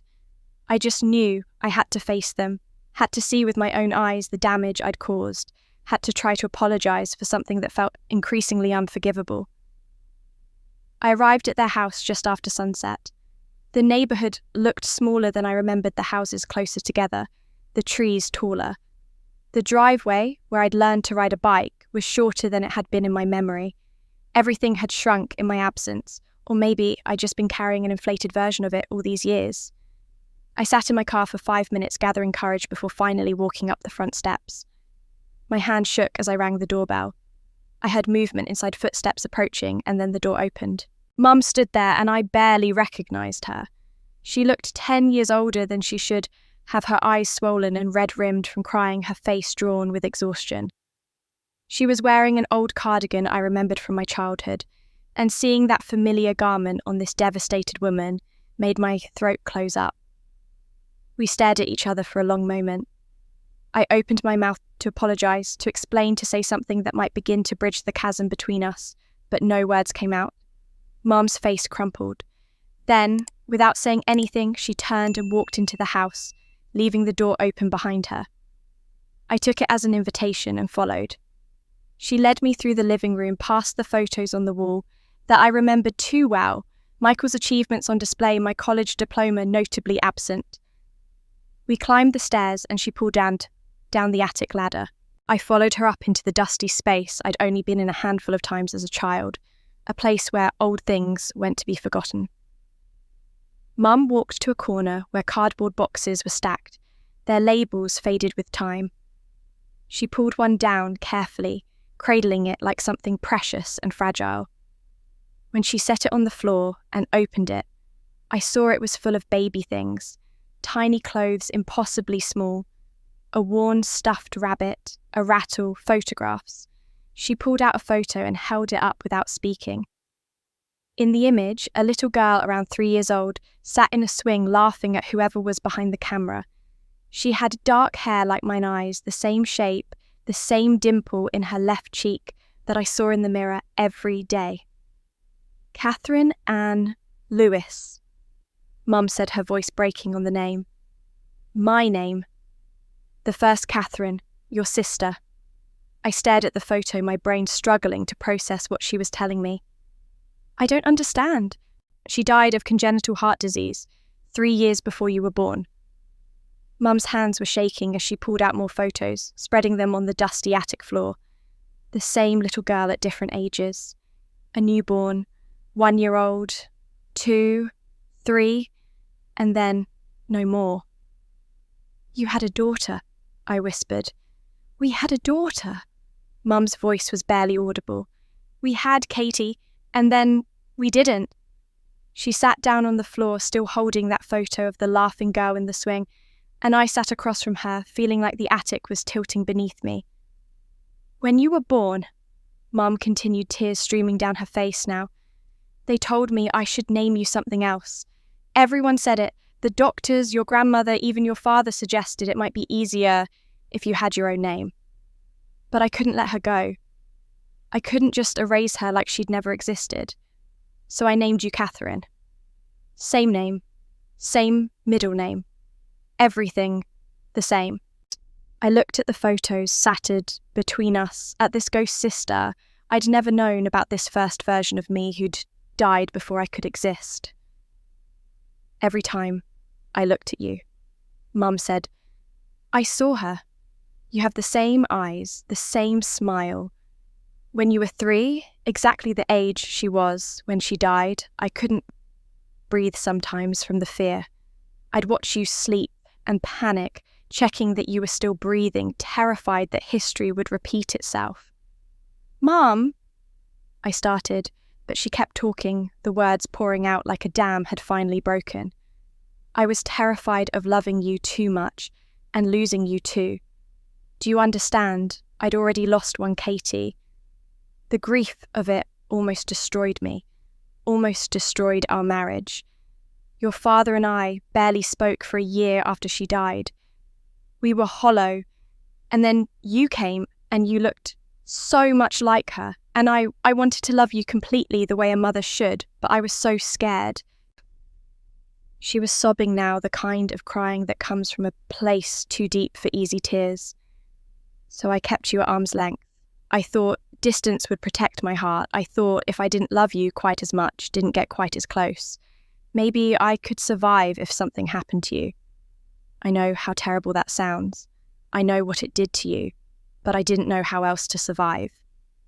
I moved toward her, then, crossing the space between us, and wrapped my arms around her. She collapsed into me, and we held each other on that dusty attic floor, both of us crying her for the daughter she'd lost, and the daughter she'd pushed away me for the mother I'd never really known, the ghost sister who'd shaped my entire life without my knowing she existed. I'm so sorry, she kept saying. I'm so sorry, Katie. I loved you so much, it terrified me. I still do. I didn't know, I said. I never knew. We stayed like that for a long time, surrounded by the remnants of a lost child, mourning all the years we'd wasted, all the hurt that had grown in the silence between us. Then I saw it. A flash of light from outside the attic window. My head jerked toward it, and I saw a figure standing in the yard phone raised, clearly photographing us through the glass. In that split second before they turned and ran, I saw enough to know they'd captured this moment, this private grief, this reconciliation that was supposed to be ours alone. Outside the window, a camera phone flash. Someone was photographing us through the glass. Mum and I broke apart, both of us scrambling to our feet, but by the time I reached the window, whoever had been there was gone. I could hear footsteps running across the yard, a car door slamming somewhere on the street. My stomach twisted with a sick certainty that this private moment, this raw reconciliation in an attic, surrounded by a dead child's belongings, was about to become public property. I stayed with my parents that night, the first time I'd slept under their roof in 10 years. We didn't talk much more after the attic. We were all too drained, too overwhelmed by everything that had been revealed. I slept in my old room, which they'd kept mostly the same, and lay awake, staring at the ceiling, wondering who had been outside that window and what they planned to do with whatever they'd captured. I found out 5 days later. I was back at the ranch trying to focus on work when Mark called. His voice was tight with something that sounded like anger mixed with pity. "Katie, have you seen the news?" My hands went cold. "What news? Check online.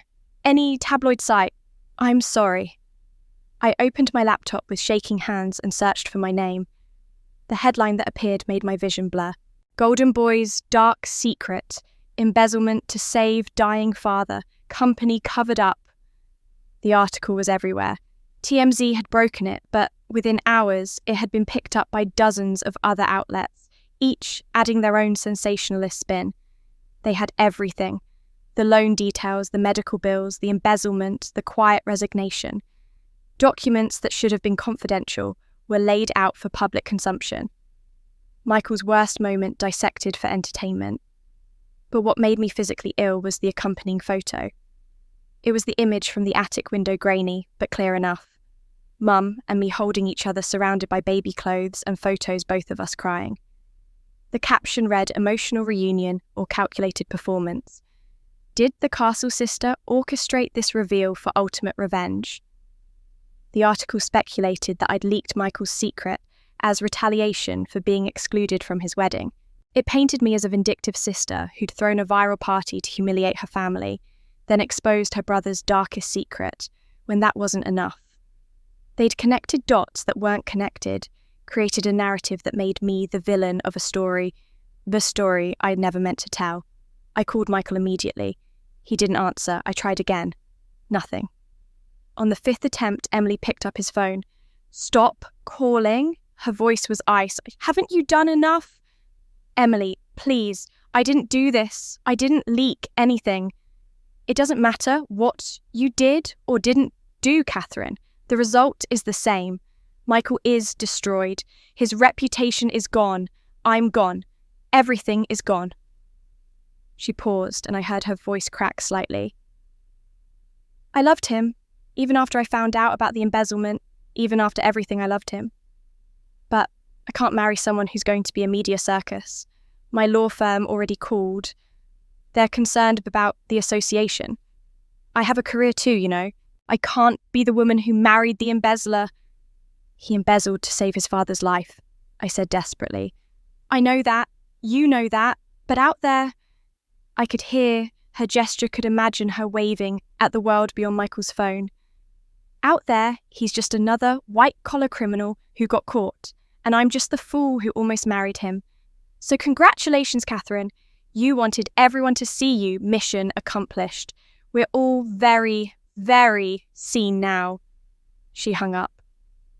I tried calling back, but Michael's phone was off.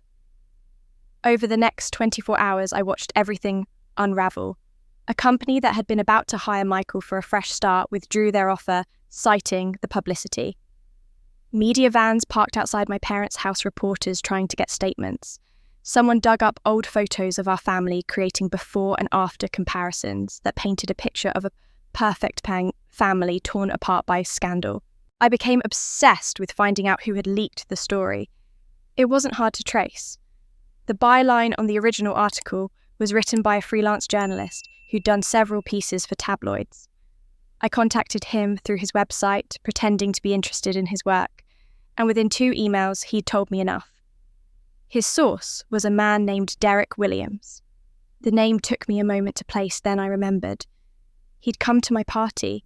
He'd been on Michael's team at the firm before being fired for performance issues 6 months before Michael resigned. I found his Facebook profile and saw that he'd been one of the people who'd enthusiastically RSVP'd to my ranch gathering, someone I vaguely remembered from childhood, though I couldn't recall how we'd been connected. He'd been sitting on the embezzlement story for months, bitter about his own firing, waiting for the right moment to use it. Then my party went viral. Suddenly, Michael Lewis wasn't just some finance guy who'd embezzled and resigned. He was the golden boy brother of the Castle sister, the favoured child whose wedding got overshadowed a character in a narrative that thousands of people were following. That made it newsworthy. That made it worth money.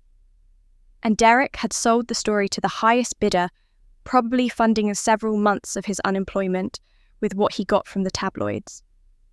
I'd created the spotlight. Derek had just pushed Michael into it. I sat in my kitchen, the same kitchen where I'd planned the party that started all of this, and whispered to the empty room. I wanted to be seen, but not like this. This victory tastes like poison. Everything I'd built, every justification I'd made to myself about throwing that party, about claiming my space, about showing them I mattered, it all crumbled under the weight of what had happened. I'd wanted my family to see me, to recognise what they'd excluded, but I'd never wanted this. Never wanted Michael's life destroyed. Never wanted Dad's illness made public. Never wanted Mum's grief over her lost daughter turned into tabloid fodder. I'd thrown a party to prove I was worth loving, and instead I'd created a cascade of destruction that had hurt everyone I'd once claimed to care about. The internet still called me a hero, still praised me for building my chosen family. They didn't know that my chosen family had been a weapon I'd used without realising it, and that weapon had blown back on everyone, including me. My phone buzzed with another notification. Another article, another think piece, another 1,000 people weighing in on a family drama they didn't understand. I turned off my phone and sat in the silence of my $8 million castle, more alone than I'd ever been. I wanted revenge, but not like this. Never like this. I called Mark at 2 a.m, knowing I was waking him, but not caring. I needed someone who understood, someone who'd helped me create this disaster, someone who might know how to help me fix it. The phone rang 4 times before he answered, his voice thick with sleep. Katie, what's wrong? Everything, I said, and my voice broke on the word. Everything is wrong, Mark. I need to talk to you, please. He arrived 6 hours later, having driven through the night from Seattle.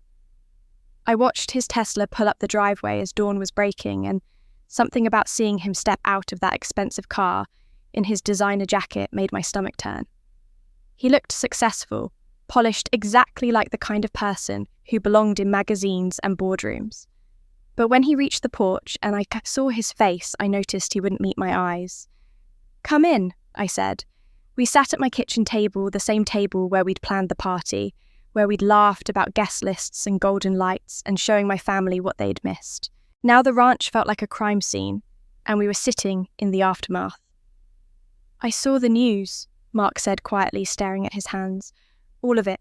Michael's story, the photo of you and your mum, the engagement being called off.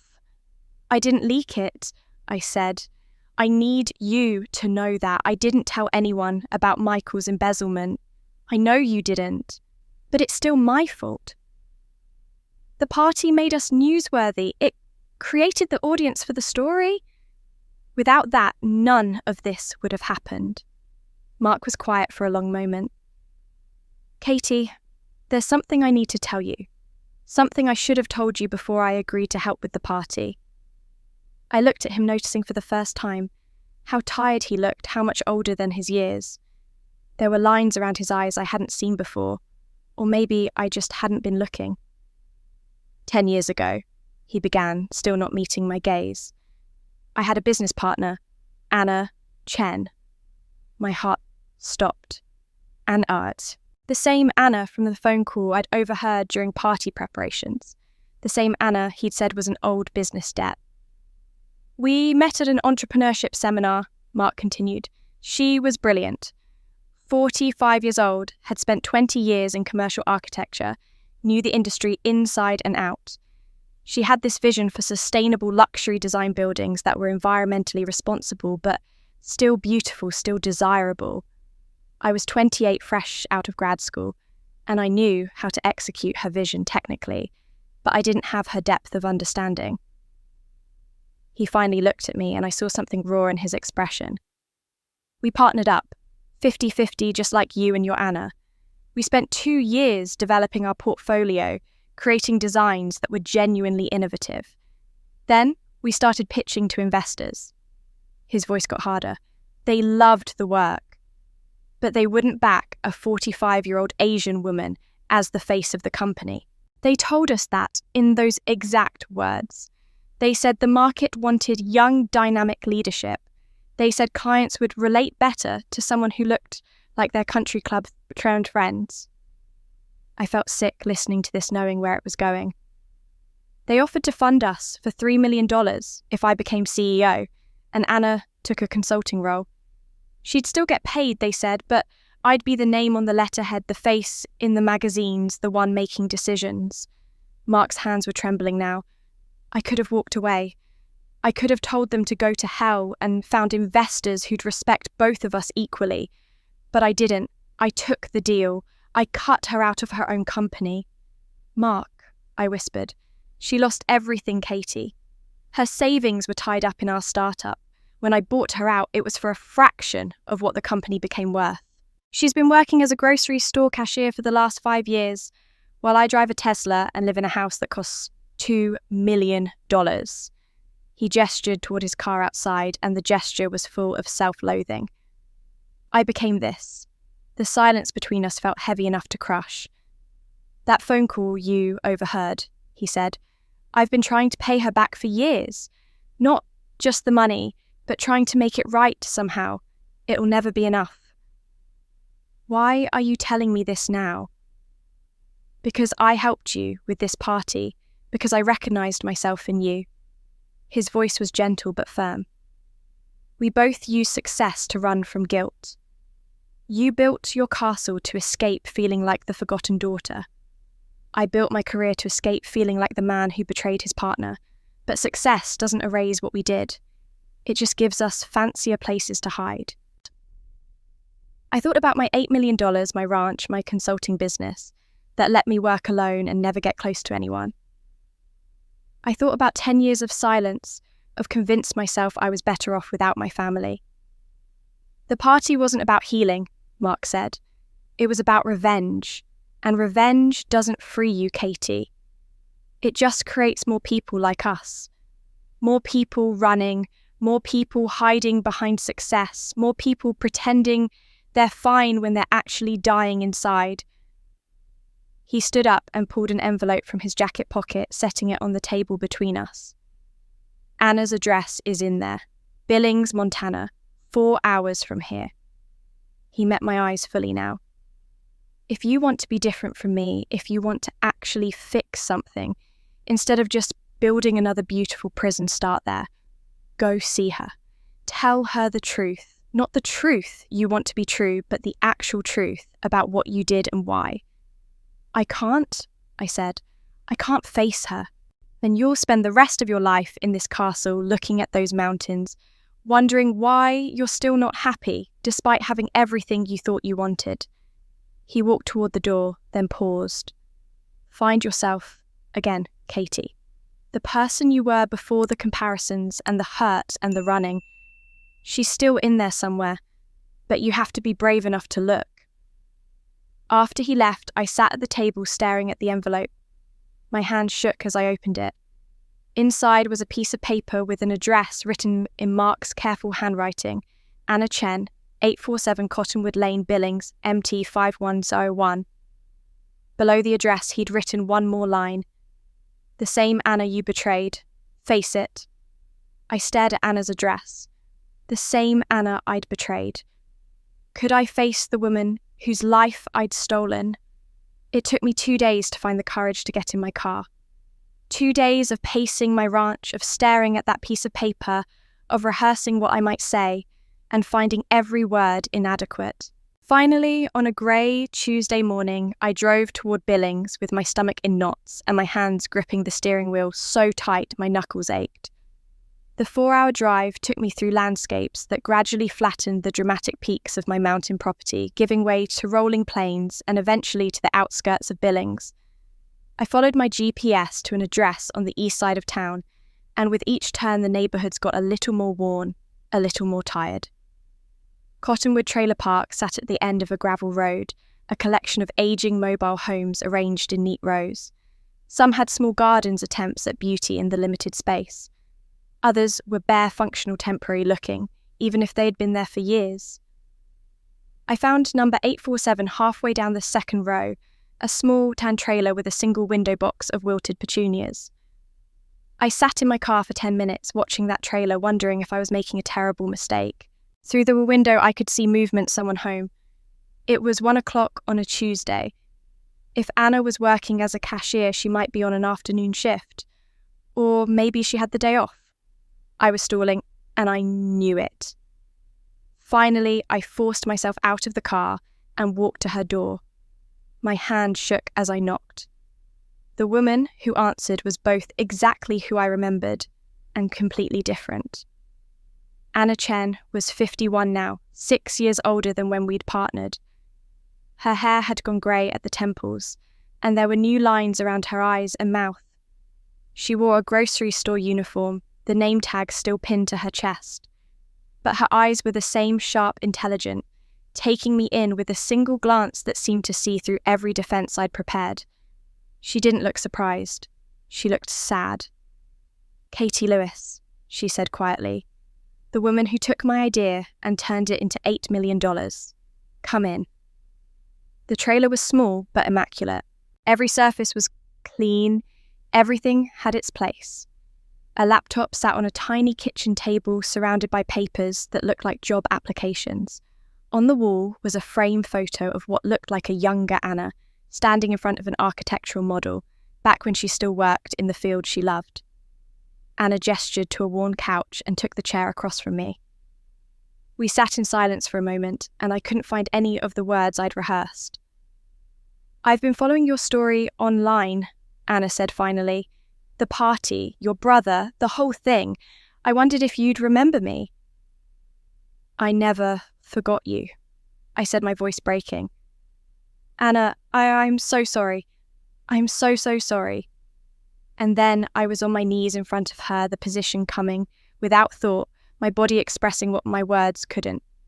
Tears streamed down my face as 6 years of guilt poured out. "You trusted me. You shared your vision with me, and I took it.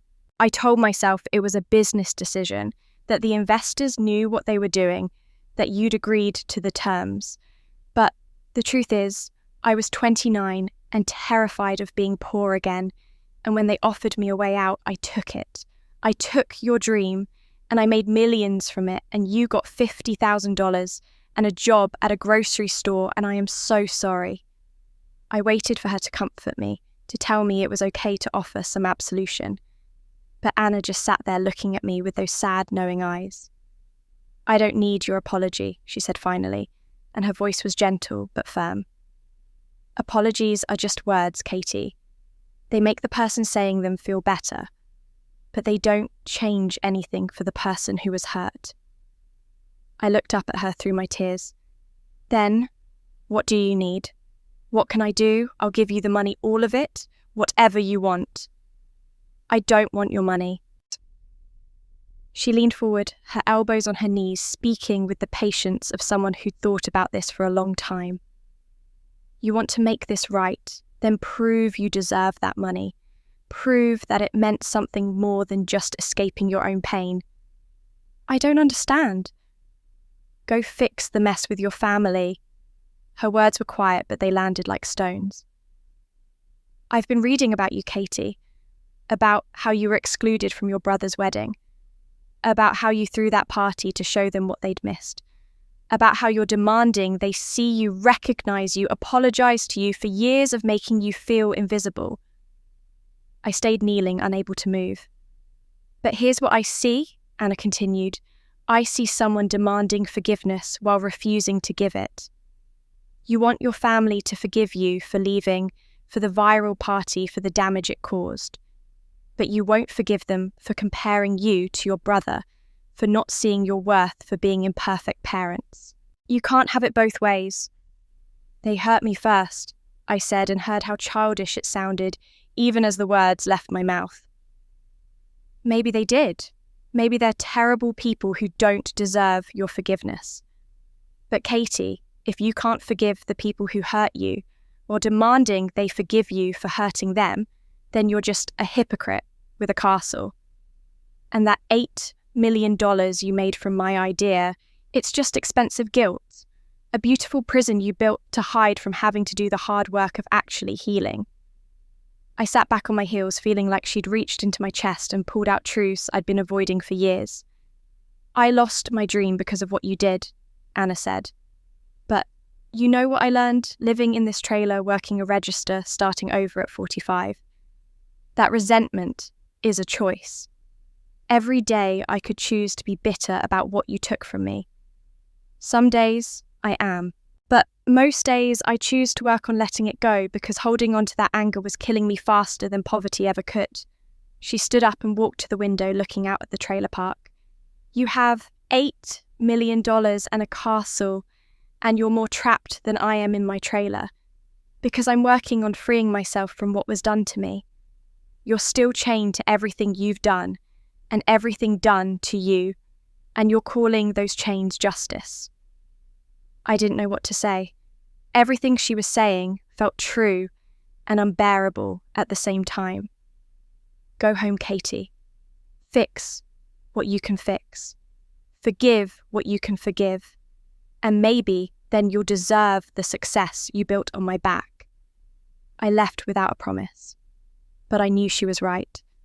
I'd been demanding forgiveness while refusing to give it. I drove back to the ranch in a fog, Anna's words echoing in my mind with every mile. By the time I pulled into my driveway, the sun was setting, casting the castle in that golden light that usually made everything look magical. But tonight, it just looked like what it was, an expensive place to hide. I went straight to my laptop and opened a blank document. My fingers hovered over the keyboard for a long moment before I started typing. Once I began, I couldn't stop. The words poured out of me like poison that needed to be purged. 3 days of barely sleeping, barely eating, just writing and crying and writing some more. I wrote about Anna first, about how I'd met her at the coding boot camp when I was living in my car, how brilliant she was, how her idea had been the foundation of everything. I wrote about the investors who wouldn't back a 45-year-old woman, about my choice to take the deal instead of walking away, about buying her out for $50,000 and later selling the company for $12 million. I didn't soften it or justify it. I just told the truth. Then I wrote about my family, about being 24 and unemployed in their basement, about the comparisons that had built up over a lifetime, about the dinner where I'd finally snapped and said words I couldn't take back, about leaving at midnight and ignoring 47 phone calls because my pride wouldn't let me admit I might have overreacted. I wrote about 10 years of silence, of building a fortune, while telling myself I didn't need them, of the 847 notes I'd written to a contact labelled home with no phone number attached. I wrote about the wedding invitation I never received, about the party I'd thrown on the same day, about convincing myself it was about healing when it was really about revenge. But I also wrote their stories, the ones I'd only recently learned. I wrote about Dad's cancer, about Michael taking out a predatory loan, and then embezzling to make the payments, about him destroying his career to save our father's life. I wrote about Mum's first, Katie, about the 3-year-old who died of a heart defect 3 years before I was born, about how Mum had given me the same name and then pushed me away because she was too terrified of losing another daughter to let herself love me completely. The hardest part to write was this: Michael embezzled to save our father. Mum pushed me away because she'd already buried one Catherine. Dad stayed silent because he didn't know how to referee a family that was slowly tearing itself apart. They were all in pain. And instead of asking why, instead of trying to understand, I just assumed I was the only victim. I made their pain about me. I stared at that paragraph for an hour before I could continue. My pain didn't excuse my wrongs. I abandoned them. I ignored their calls. I threw a party designed to hurt them and called it healing. But their pain didn't excuse their wrongs either. They compared me to my brother until I believed I was worthless. They excluded me from a wedding because it was easier than confronting 10 years of silence. They let me believe I was forgotten. My hands were shaking as I typed the next part. But maybe we can all start by admitting we were human, flawed, hurting, and desperately trying to be loved in ways we didn't know how to ask for. Maybe forgiveness isn't about deciding who was more wrong. Maybe it's about deciding that being right matters less than being together. I wrote for 3 days straight, barely aware of time passing. When I finally finished, the article was 5,000 words long, and I'd cried through most of it. I titled it, "I Built a Castle on Broken Bridges. Now I'm Coming Home." I read it through one final time, my finger hovering over the publish button on Medium. This would make everything public. My betrayal of Anna, my part in my family's pain, the complexity of a story that the internet had reduced to heroes and villains. I'd be admitting to thousands of strangers that I wasn't the wronged sister they'd been cheering for. I was just another flawed person who'd hurt people while being hurt. I pressed publish before I could talk myself out of it. The response was immediate and overwhelming. Within an hour, the article had 1,000 views. Within 3 hours, 10,000. By the time I fell asleep at my laptop, 12 hours later, it had been viewed 2 million times. I woke to my phone buzzing with notifications. The article had been shared by news outlets, by bloggers, by the same people who'd made my party viral. But the tone was different now. Instead of celebrating the forgotten daughter's revenge, they were talking about accountability and the complexity of family wounds, about how hurt people, about the difference between justice and revenge. The comment section was filled with people sharing their own stories of family estrangement, of mistakes made on all sides of the hard work of reconciliation. Some people were angry with me for betraying Anna. Some understood. Most seemed to be struggling with the same questions I was about forgiveness and accountability, and whether those two things could coexist. I scrolled through hundreds of comments, reading both the support and the criticism, feeling raw and exposed, but also somehow lighter. I'd spent 10 years hiding who I really was first from my family and then from the world. Now, there was nothing left to hide. Then I saw it. A comment from a verified account posted 2 hours ago. Michael, Lewis, official. "Sis, come home, please." Just those 4 words. Not "I forgive you" or "we need to talk," or any of the complicated things we probably needed to say to each other. Just come home, please. I read those 2 words over and over until my vision blurred with tears. After everything, after the party, after his embezzlement being exposed, after his engagement ending, after all the pain we'd caused each other, he was asking me to come home. I cried reading those 2 words, because I finally understood what home meant. The week after my article went viral, I existed in a strange liminal space. The internet had moved on to its next story, but I was still processing what I'd done, exposing not just myself but my entire family to public scrutiny, in the name of honesty. Michael's comment had given me hope, but I didn't know what to do with it. Part of me wanted to call immediately to drive back to their house to try to fix everything right now. But another part knew that healing couldn't be rushed, that I'd spent 10 years breaking these relationships, and they wouldn't be repaired in a day. So, I waited. I worked on client projects. I walked my property. I sat with the discomfort of having told the truth and not knowing what would come next. The letter arrived on a Tuesday, 7 days after Michael's comment. I found it in my mailbox mixed in with junk mail and bills, a thick envelope with my name written in handwriting. I recognised instantly, even though I hadn't seen it in a decade. Dad never emailed. He barely texted. If he had something important to say, he wrote it by hand, usually on the back of bank deposit slips or scrap paper. But this envelope was proper stationery, cream-coloured and heavy, the kind you use when something matters. My hand shook as I opened it. 8 pages, front and back, his handwriting shakier than I remembered, but still unmistakably his. I sat down on my porch steps right there and began to read. "Katie," it started. Not Catherine, not dear, just Katie, the name he'd called me when I was small before everything got complicated. I've started this letter 17 times. Each time I tried to find the right words to explain or justify or defend, and each time I realised there are no right words for what I need to say. So I'm just going to say it plainly. I'm sorry. I failed you as a father, and I'm sorry. I had to stop reading and wipe my eyes before I could continue. Your article made me look back at all the moments I should have spoken up and didn't. Every dinner where your mother compared you to Michael.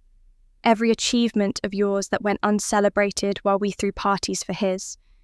Every time I saw you shrinking, trying to make yourself smaller, less demanding, less visible, and I said nothing. I told myself I was staying neutral, not taking sides. But silence isn't neutral. Silence is a choice, and I chose wrong. His handwriting got messier on the next page, as if his hand was shaking harder. I thought boys needed tougher love, that girls needed protection. I thought Michael could handle the pressure of being the golden child, and you needed to be shielded from too much attention.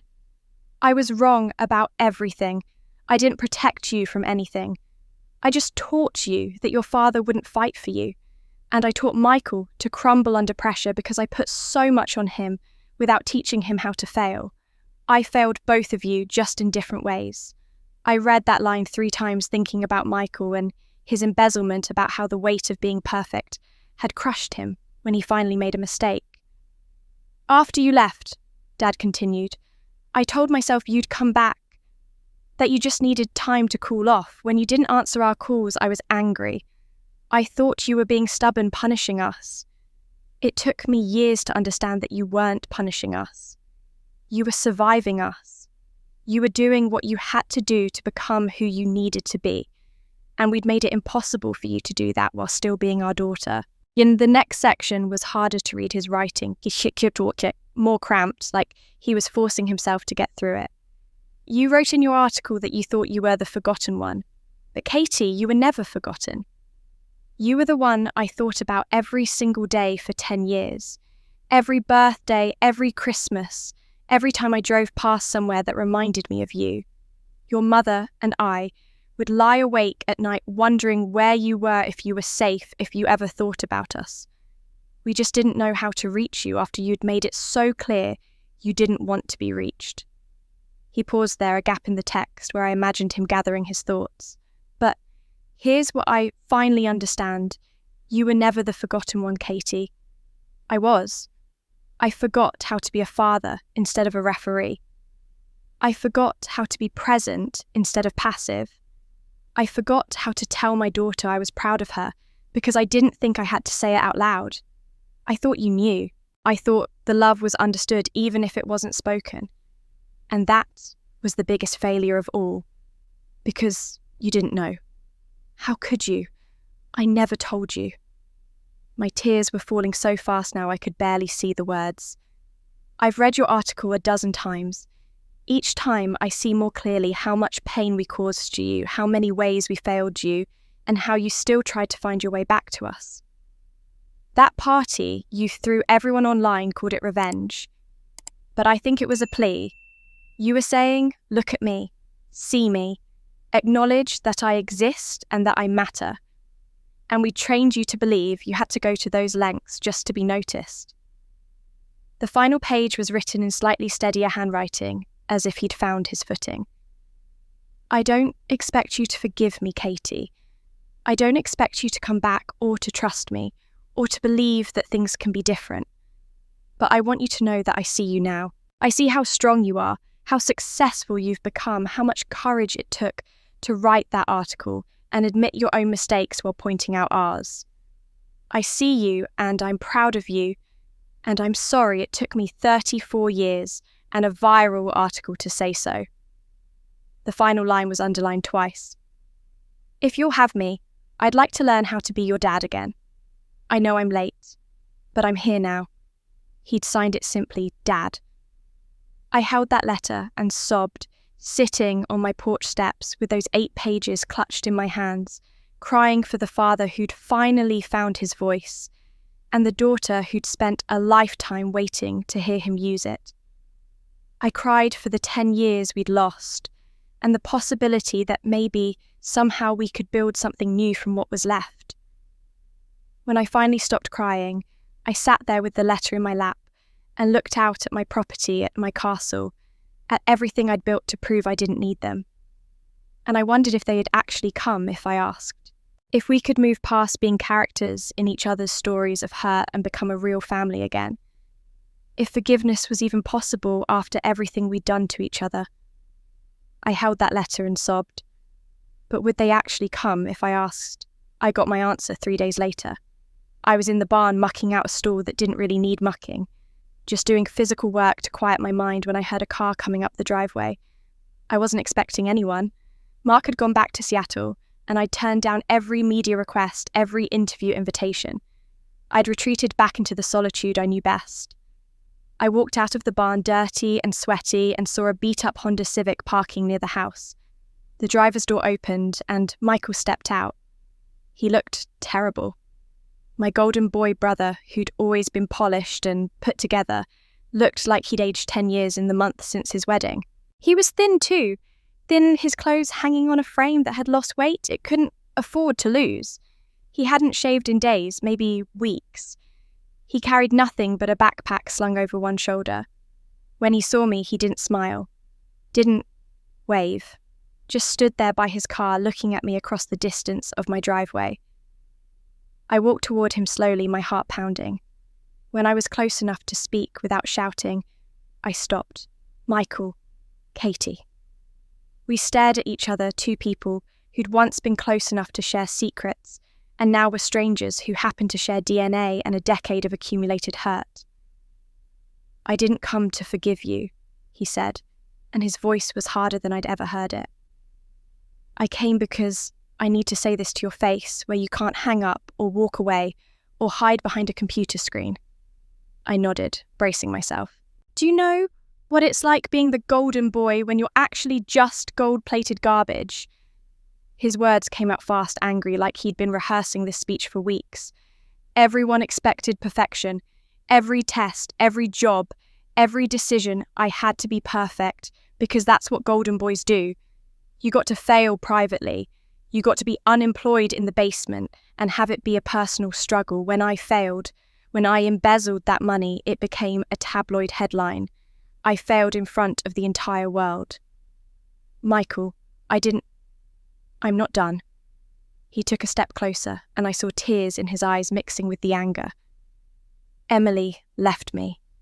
Did you know that the woman I loved, who'd stood by me through the embezzlement, through the job loss, through everything, she left because she couldn't handle being associated with me anymore? My new job offer was withdrawn. Nobody will hire me now. I'm 32 years old, living in my childhood bedroom again, and the entire internet thinks they know my story. I know, I whispered. I'm sorry. Are you really sorry? Because from where I'm standing, you got exactly what you wanted. You threw your party, it went viral, and suddenly everyone was talking about the forgotten daughter instead of my wedding. Mission accomplished. Right. Something in his tone snapped my own composure. You think I wanted this? You think I wanted your life to fall apart? I think you wanted to hurt us the way we hurt you, and you did. Congratulations. You were loved, Michael. You were the favourite. Everything was about you always. I wasn't loved. He was shouting now, his voice cracking. I was invested in. There's a difference, Katie. Love is unconditional. What they gave me came with expectations I couldn't meet. Every accomplishment just raised the bar higher. Every success made the next success mandatory. You were free. You got to leave and build your own life, and nobody questioned if you were living up to your potential, because they'd already written you off. I was in prison, a golden, perfect prison where I couldn't make a single mistake. I opened my mouth to argue, then closed it. Because he was right. I'd spent my whole life seeing him as the blessed one, the chosen one, never considering what it cost him to be placed on that pedestal. You're right, I said finally. I saw what I wanted to see. The favourite child. The one who got all the love and attention. I never saw the weight of it. I never saw that they were crushing you with their expectations while ignoring me completely. Michael's anger seemed to deflate slightly. We were both casualties of the same broken system, Katie. They didn't know how to love us both correctly, so they destroyed us in different ways. We stood in silence for a moment, the Montana wind blowing around us, carrying the weight of too many years of misunderstanding. "I read your article," Michael said quietly. "The part about me saving Dad, you made me sound like a hero." "You were? You are." "I'm not. I'm just a guy who didn't know what else to do. Dad was dying and I had money and connections and I used them badly. That's not heroic, that's desperation." "But you did it anyway. You could have let someone else figure it out. You could have told Dad he was on his own, but you didn't." Michael's face crumpled. "And look where it got me. No career, no fiancé, no future. Living with Mom and Dad at 32, exactly where you were at 24 when you decided to leave." "Is that why you came?" I asked gently. "Because you're thinking about leaving too." "I came because I was jealous." The words burst out of him like a confession. "I've been jealous of you for 10 years, Katie. You were brave enough to leave, to say, 'I don't need this,' and actually mean it. I was too scared. Even when everything was falling apart, even when I was miserable, I stayed because I didn't know who I was without being their golden boy. You had the courage to find out who you were. I never did." Tears were streaming down his face now. "Coming here today, showing up at your door after everything that's happened, this is the first brave thing I've done in 10 years. And I'm terrified." I crossed the remaining distance between us and wrapped my arms around him. He collapsed into me, sobbing, this brother I'd envied and resented and never really known. I held him while he cried, feeling his ribs through his shirt, feeling how fragile he'd become. "I'm sorry," I said into his shoulder. "I'm sorry I never saw your pain. I'm sorry my party destroyed what was left of your life. I'm sorry I spent 10 years being angry at you for being loved when you were really just being used." "I'm sorry too," he said. "I'm sorry I never stood up for you. I'm sorry I let them make you invisible. I'm sorry I called you selfish when you were just trying to survive." We stood there holding each other, two people who'd spent their whole lives on opposite sides of their parents' impossible expectations finally meeting in the middle, not as the golden boy and the forgotten daughter, not as the success and the failure, just as Michael and Katie siblings who'd both been damaged by the same love that was supposed to protect them. When we finally pulled apart, we were both crying, both exhausted, but something had shifted. Some wall that had been between us for as long as I could remember, had finally come down. We hugged and cried, and for the first time in 10 years, we were just brother and sister, not competitors, not winners and losers. Just us. Michael stayed for 2 days. We didn't talk much after that first raw conversation. Instead, we just existed together in the same space, learning how to be siblings again through small moments, making coffee in the morning, walking the property in the afternoon, sitting on the porch at sunset. It felt fragile, this new connection, like something we had to handle carefully or it might break. On the second evening, he told me he'd called Mum and Dad, told them he was with me, told them maybe they should come too. "I can't be the bridge between you and them forever," he said, "but I can be the one who says it's safe to try." They arrived the next morning in Dad's old Subaru, the same car he'd been driving when I left 10 years ago. I watched from the kitchen window as they parked, as they sat in the car for a long moment before getting out like they were gathering courage. Mum climbed out first carrying a pie in a glass dish, the kind she used to make for special occasions. Dad followed with a bouquet of flowers from the grocery store still in their plastic sleeve. Michael went out to help them with their luggage. 2 suitcases small enough for a weekend, but too large for a day trip. They were planning to stay. The realization made my heart race. I walked out onto the porch as they approached. Mum saw me, and her face crumpled with emotion. She set down the pie on the porch rail and rushed toward me with open arms, making a sound that was half sob, half laugh. I stepped back. Not far. Just enough that her arms closed on empty air instead of around me. Just enough to make it clear that this moment needed to go differently than she'd planned. Mum froze, her arms still partially extended, confusion and hurt flashing across her face. Mum, Dad. I looked at both of them, at these people who'd raised me and damaged me and loved me imperfectly. I love you, I do, but I can't forgive with just a hug and a pie. We can't skip to the ending where everything's okay. We haven't earned that yet. Katie, Mum said, her voice shaking. Please. Let her talk, Dad said quietly, and I saw him put a hand on Mum's shoulder. I took a breath, steadying myself. I've been thinking about what healing actually looks like. Not the internet version where someone apologizes and we all cry and everything's fixed. The real version where we have to do the hard work of actually changing. We want to change, Mom said. We want to make this right. Then live here, I said. 1 month. Bring your suitcases inside, pick your rooms, and stay for 1 full month. They both stared at me. There are conditions, I continued. No phones except for emergencies, no TV, no distractions or escape routes. Just us, every day, learning who we actually are now, not who we were 10 years ago. Not who we wish we were, but who we really are right now today. Katie, I have work, Dad started. Take a leave, or quit, or tell them it's a family emergency, which it is. My voice was firm, but not unkind. This is what I need. Not apologies, not promises, not grand gestures. I need time. Real, slow, uncomfortable time where we have to face each other every single day and figure out if we can actually be a family or if we're just people who share DNA and a history of hurting each other. Mum looked at Dad, her eyes wide with something between hope and fear. Richard, if after 1 month we still want to be a family, I said, then we talk about forgiveness. Then we figure out what comes next. But we have to do the work first. We have to build something real, not just paint over the cracks and pretend they're not there.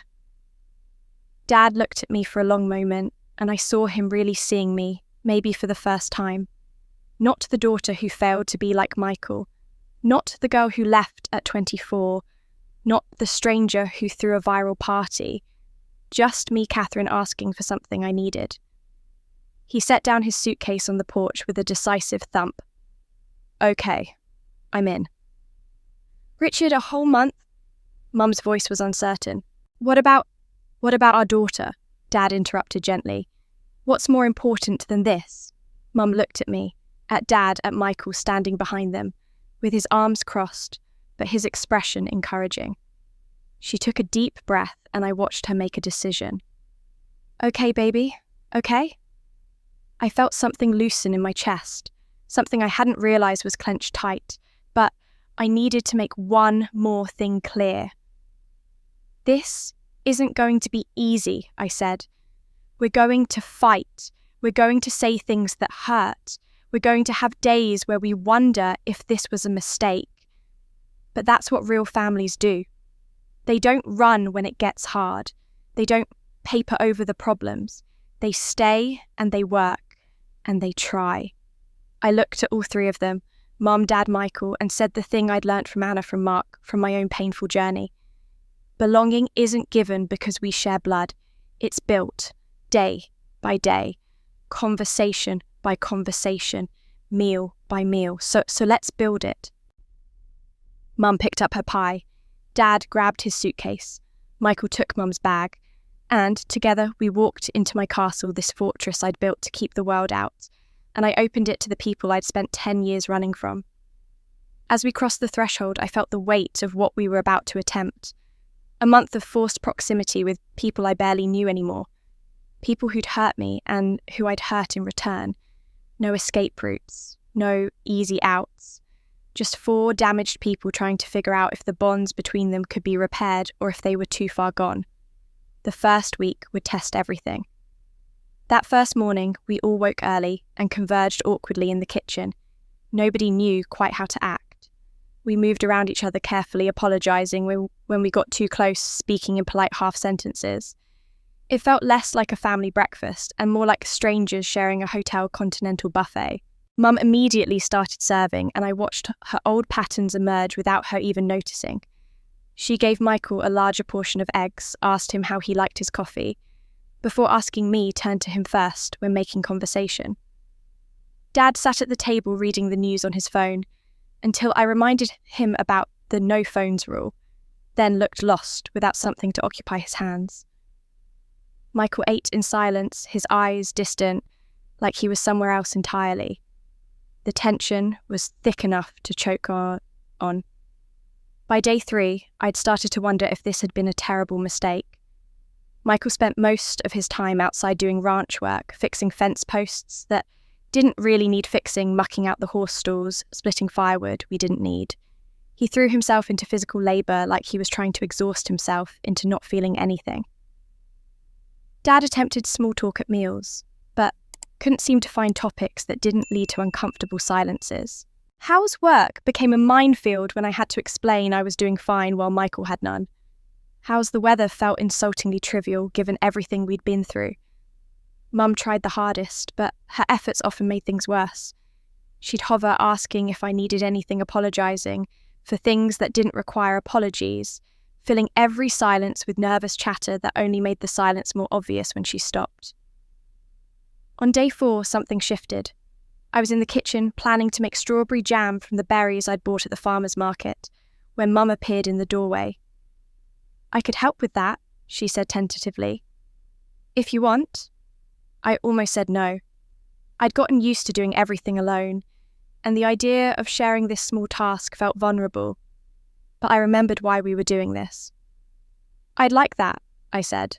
She taught me the recipe. Her mother had taught her measuring sugar and pectin with practiced hands, explaining when to skim the foam, how to test if the jam was setting properly. For an hour, we worked side by side, not talking about the past or the future, just focused on the simple task of turning fruit into something sweet. When she laughed at my clumsy attempts to fill the jars without spilling, I realised it was the first time I'd heard her laugh since they'd arrived. It was a small moment, nothing momentous, but it felt like the first real thing that had happened between us all week.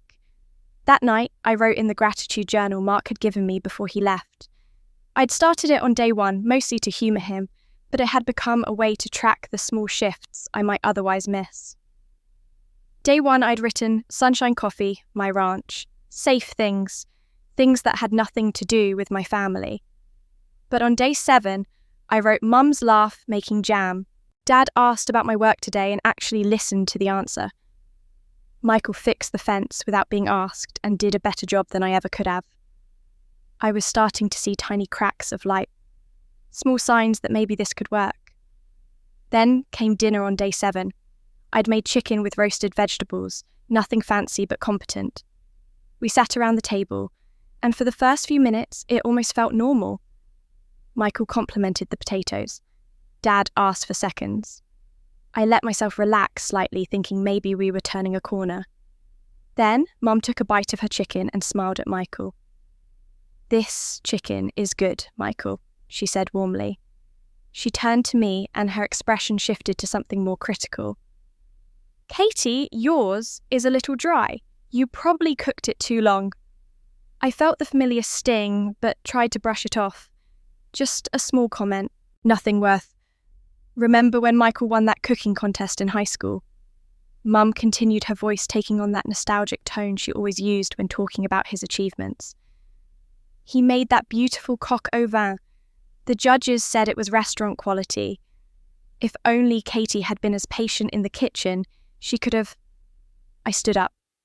The chair scraped against the floor loud in the suddenly silent room. 3 pairs of eyes turned to me, Mum's sentence hanging unfinished in the air. "Excuse me," I said quietly. "I'm not feeling well."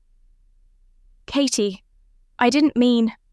Mum started, but I was already walking away down the hall to my room, closing the door behind me with control that cost me everything I had. I lay on my bed and stared at the ceiling, feeling the old familiar hurt wash over me. 7 days. We'd made it 7 days before falling back into the exact same patterns that had driven me away 10 years ago. Nothing had changed. Nothing would ever change. I heard voices downstairs muffled through the floor. Mum's voice defensive, Michael's voice frustrated, then Dad's voice lower, saying something I couldn't make out. I closed my eyes and tried to breathe through the disappointment. Maybe belonging wasn't something you could build. Maybe some things were just too broken. A soft knock at my door. I didn't answer. Didn't move. Couldn't bear to hear Mum's apology that would somehow make this my fault for being too sensitive. But no one came in. Instead, I heard paper sliding under the door, rustling against the hardwood. I got up slowly and picked up the folded piece of paper. Dad's handwriting unmistakable even in just a few lines. I heard what Mum said. I should have stopped her. I didn't. I'm sorry. Tomorrow I'll do better. Dad. I read it 3 times, my vision blurring with tears. It was such a simple note, nothing flowery or dramatic, just an acknowledgement, an apology, and a promise. But it was the first time in my entire life that my father had chosen me over keeping the peace. The first time he'd heard me being hurt and said it was wrong instead of staying silent or telling me not to be so sensitive. I cried reading it because it was the first time he'd ever chosen me. The next morning, Dad was true to his word. When Mum started to compare my coffee to Michael's at breakfast, Dad gently interrupted. They're both good, Helen. Different isn't worse. It was a small thing, but Mum stopped mid-sentence blinking, like she'd been caught doing something she hadn't realised she was doing, which I supposed she had been. Week 2 had a different quality than the first. The tension was still there, but it felt more productive somehow, like we were all learning to navigate each other's wounds instead of pretending they didn't exist. Michael had started joining us for meals, instead of taking his plate outside. Dad asked questions about my consulting work and actually engaged with my answers. Mum was really trying to catch herself before she fell into old patterns. It was Wednesday afternoon, midway through week 2, when Mark's Tesla came up the driveway unannounced. I was on the porch with Dad, both of us reading in companionable silence, when I saw the car approaching. "Friend of yours?" Dad asked. "Mark. He helped me plan the party." I set down my book and walked out to meet him, Dad following at a respectful distance. Mark looked different, lighter somehow despite the tired lines around his eyes. He got out of the car and gave me a hug that felt genuine and uncomplicated. "I have news," he said without preamble. "I met with Anna, my Anna, told her everything about what I did about you, about all of it." My heart started pounding. What did she say? She listened. For 3 hours she listened while I explained and apologised and tried to make her understand why I'd done what I did. He took a breath. Then she told me what it would take for her to even consider forgiving me. What? I'm giving her 50% of my company's current value, about $2.3 million. It won't undo the past, but it's a start. He stared at me. "Mark, that's everything?" "Yeah, pretty much." He smiled and reached his eyes in a way I'd never seen before. "But Katie, she also talked about you, about what you did to your Anna, and she has conditions for you too." "What kind of conditions?" "She'll meet with you. She'll consider being part of whatever reconciliation you're trying to build, but only if you establish a scholarship fund for women who've been betrayed in business partnerships. And she wants to be co-founder. She wants you to turn your guilt into something that prevents other Annas from ending up in trailer parks, while the people who betrayed them live in castles." The words hit me like a physical thing. It was exactly right, exactly what I should do and had been too afraid to think of on my own. She said that her exact words were, "Tell Katie that sorry isn't enough, but preventing the next betrayal might be." Dad had been standing quietly nearby listening. Now he spoke. Sounds like a wise woman. She is, Mark and I said simultaneously. I looked at Mark, really looked at him. What do you have left after giving Anna half? He laughed, but it was a sound of relief, not bitterness. Enough for a small house, a used car, and enough to finally sleep through the night. Turns out that's worth more than the mansion I couldn't enjoy. You seem happy, I said, surprised by the realization. I am. For the first time in 10 years, Kitty, I actually am, because I'm not carrying it anymore, the guilt, the secret, the weight of knowing I destroyed someone to get what I wanted. Anna might never forgive me completely, and I don't blame her, but at least now I'm trying to make it right instead of just hiding behind my success. After Mark left, I spent the evening thinking about what he'd said. That night, after everyone had gone to bed, I sat at the kitchen table and wrote a letter to Anna. Not an email. This deserved paper and ink and the time it took to choose words carefully. I told her I accepted her condition, that I wanted to establish the fund, wanted her as co-founder, wanted to turn the worst thing I'd done into something that might help others avoid the same fate. I promised to invest $2 million to start with more to come as the fund grew. I told her I understood that this didn't erase what I'd done, but I hoped it might give it meaning beyond just pain. When I finished the letter, I opened my gratitude journal and wrote, Mark lost half his wealth and gained peace. I gained 8 million and lost my family. Maybe we've been measuring success wrong all along. Maybe the castle was never the point. Maybe being able to look at yourself in the mirror is the only wealth that actually matters. I looked around my kitchen at the house where my family was sleeping, at the month we still had ahead of us. We'd made progress in 2 weeks, but there was so much further to go. So many old wounds to heal, so many new patterns to build, so many moments where we'd slip back into who we used to be and have to fight our way forward again. Week 3 would break us open, or break us apart. It started raining on Monday morning, the kind of Montana downpour that turns the world grey and keeps everyone inside. We'd planned to work outside. Michael was going to teach me how to properly maintain the horse stalls. Dad wanted to help me repair a section of the barn roof, but the rain made everything impossible. By mid-morning, we were all trapped in the house together, with no projects to hide behind, no physical work to exhaust us into not talking. Mum found me in the kitchen, staring at a colander full of green beans I'd bought at the farmer's market 2 days ago, now on the edge of going bad.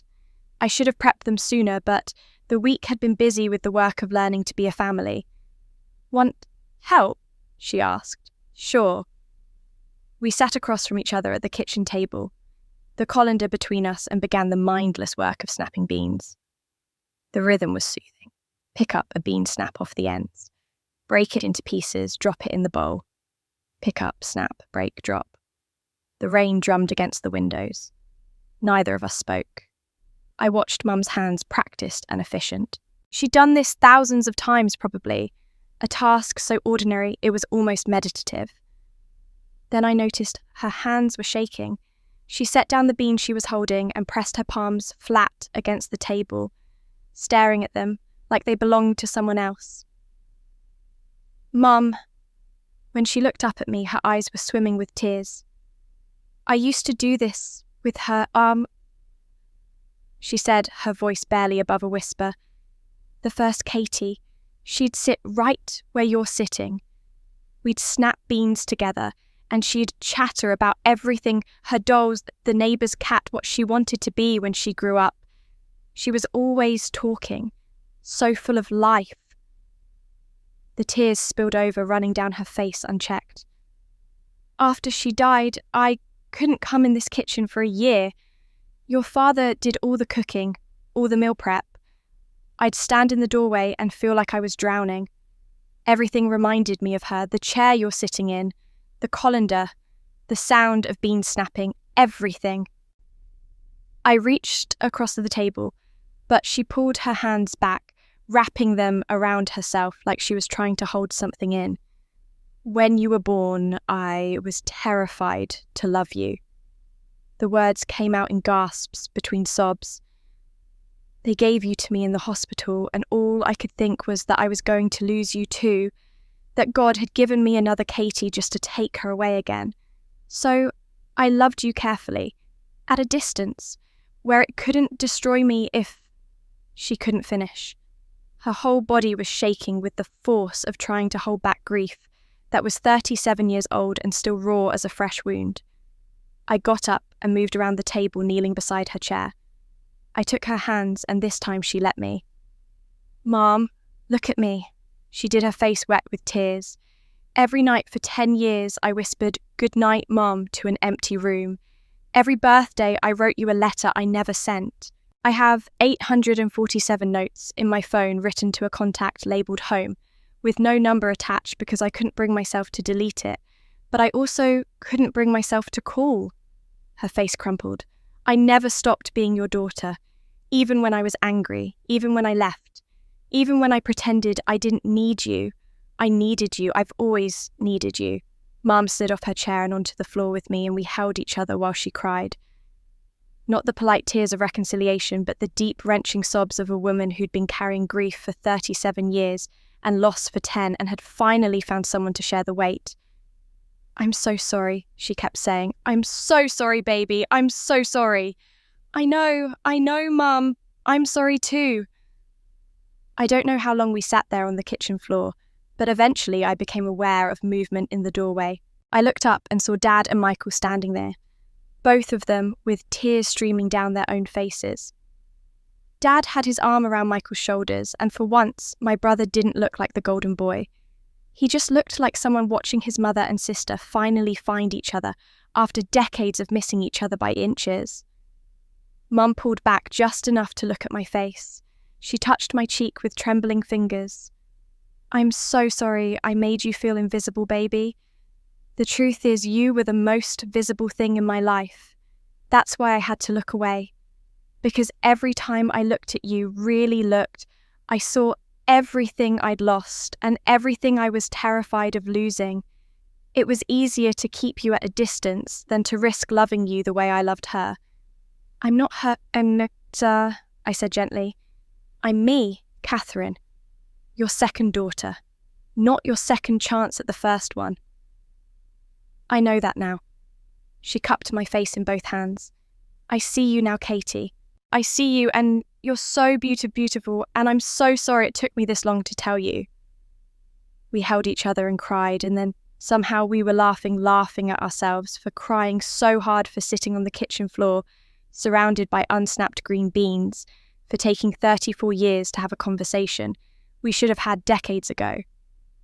Dad came and sat on the floor with us, and then Michael, until all four of us were sitting in a circle on the kitchen tile, passing tissues and laughing and crying and finally being honest.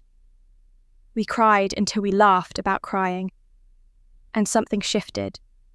The wall between us finally cracked. The fourth week passed differently than the first three. We still had hard moments.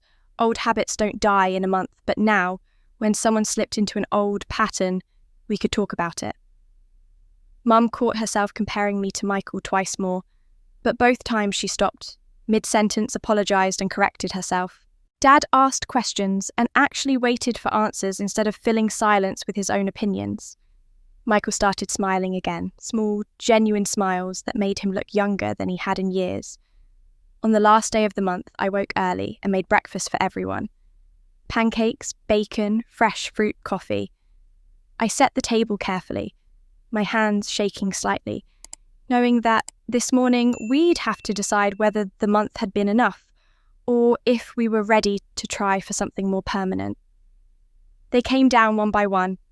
Michael first, then Dad, finally, Mum. We ate mostly in silence, but it was a comfortable silence now, not the tense awkwardness of that first week. When the plates were empty and coffee cups drained, I knew I couldn't put it off any longer. "So," I said, my voice steadier than I felt, "the month is up.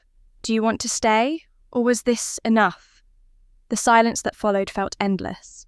I watched them look at each other, some silent communication passing between them that I couldn't quite read. My heart pounded against my ribs. Mum spoke first, reaching across the table to take my hand. If you'll have us, I'm not perfect at this yet. I still catch myself falling into old patterns, but I want to keep trying. I want to keep learning how to be your mother instead of the mother I was.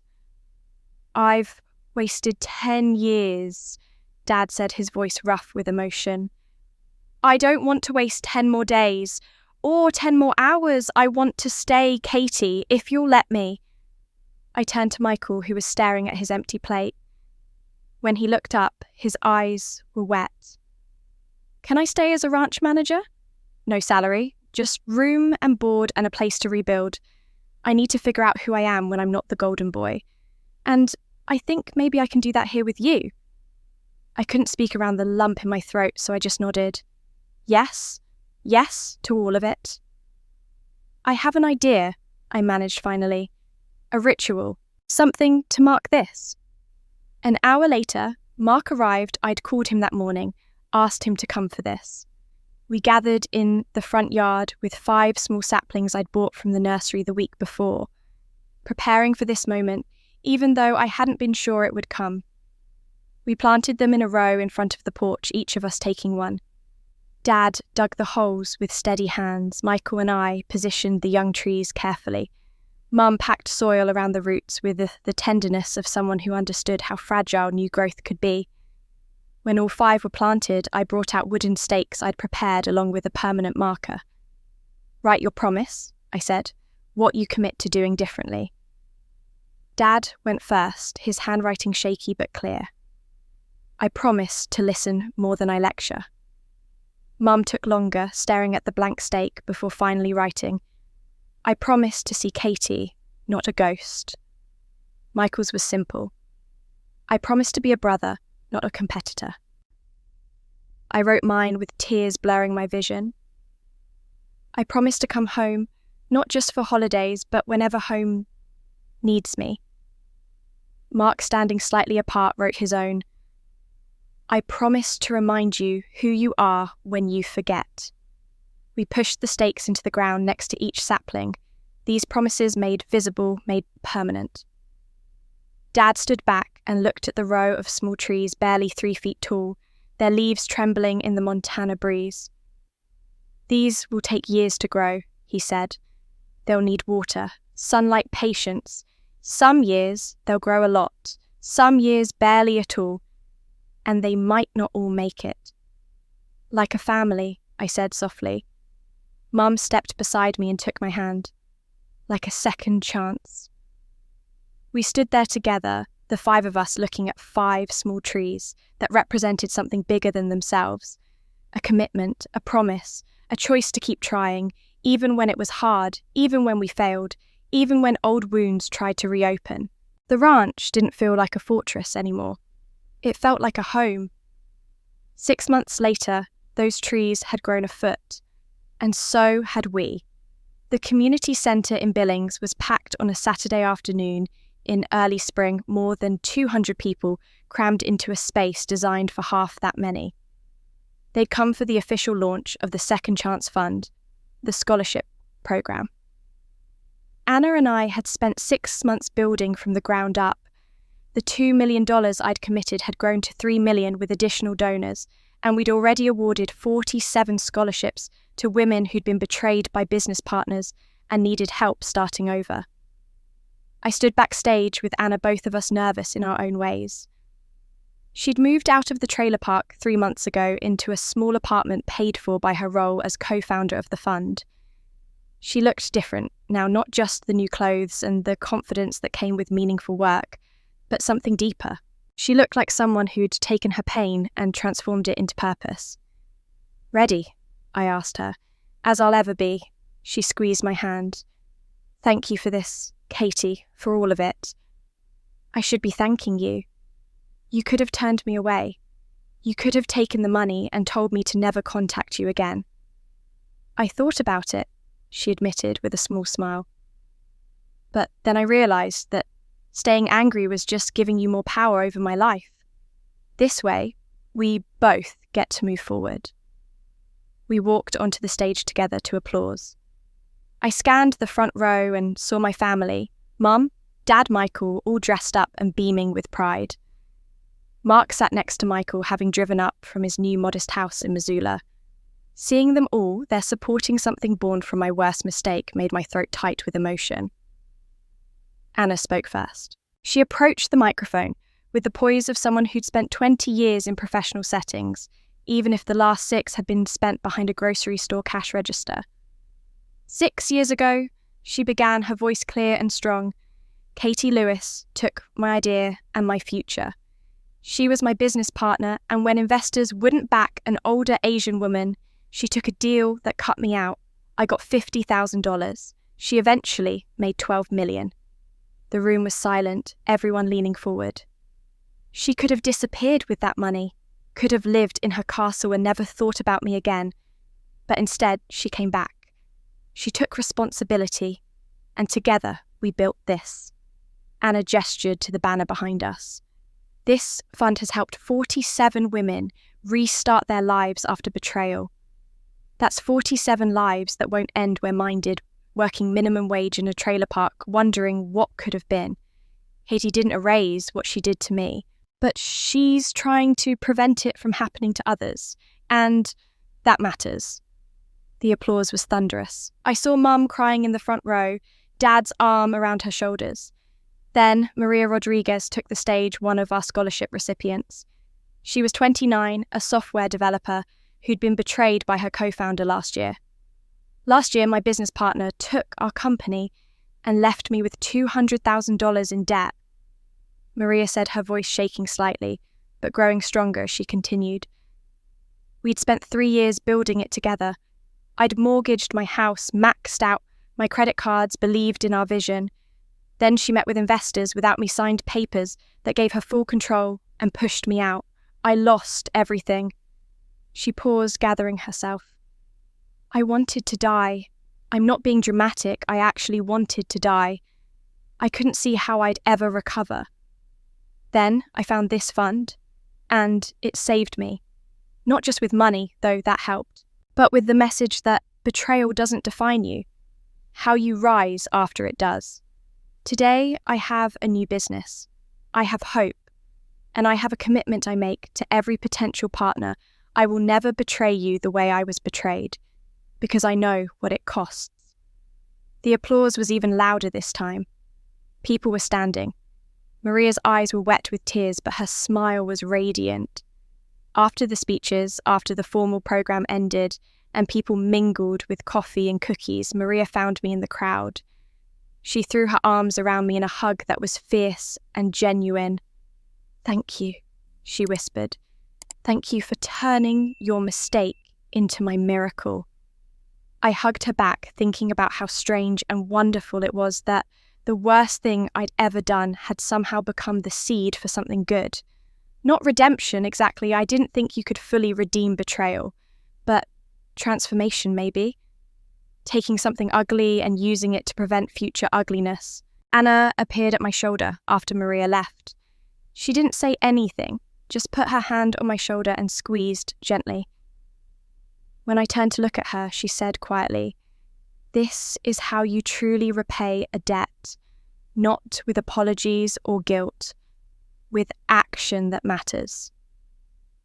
That night after the event ended and we'd celebrated with dinner, my whole family plus Anna and Mark.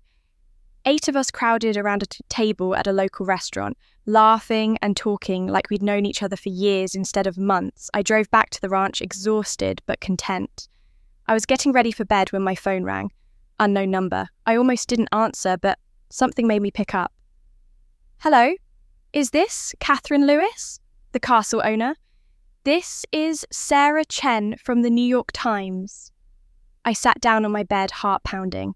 A year ago, I'd been all over the news for throwing a party designed to hurt my family. Now, the New York Times was calling about something entirely different. "Yes, this is Catherine. Ms. Lewis, I've been following your scholarship fund since its inception. In 1 year, you've helped 47 women restart their lives after business betrayals. 3 have started successful companies. One of your recipients, Maria Rodriguez, just made Forbes 30 under 30. This isn't a publicity stunt. This is real change. We'd like to do a feature story on your journey." I thought about saying no. I'd had enough of media attention to last a lifetime. But then I thought about Maria, about the other 46 women, about Anna, saying, "This is how you truly repay a debt." "I'll do it," I said, "but to one condition. If you tell my story, you tell all of it. Anna Chen, who I betrayed and who's now my co-founder. My brother, Michael, who sacrificed his career to save our father.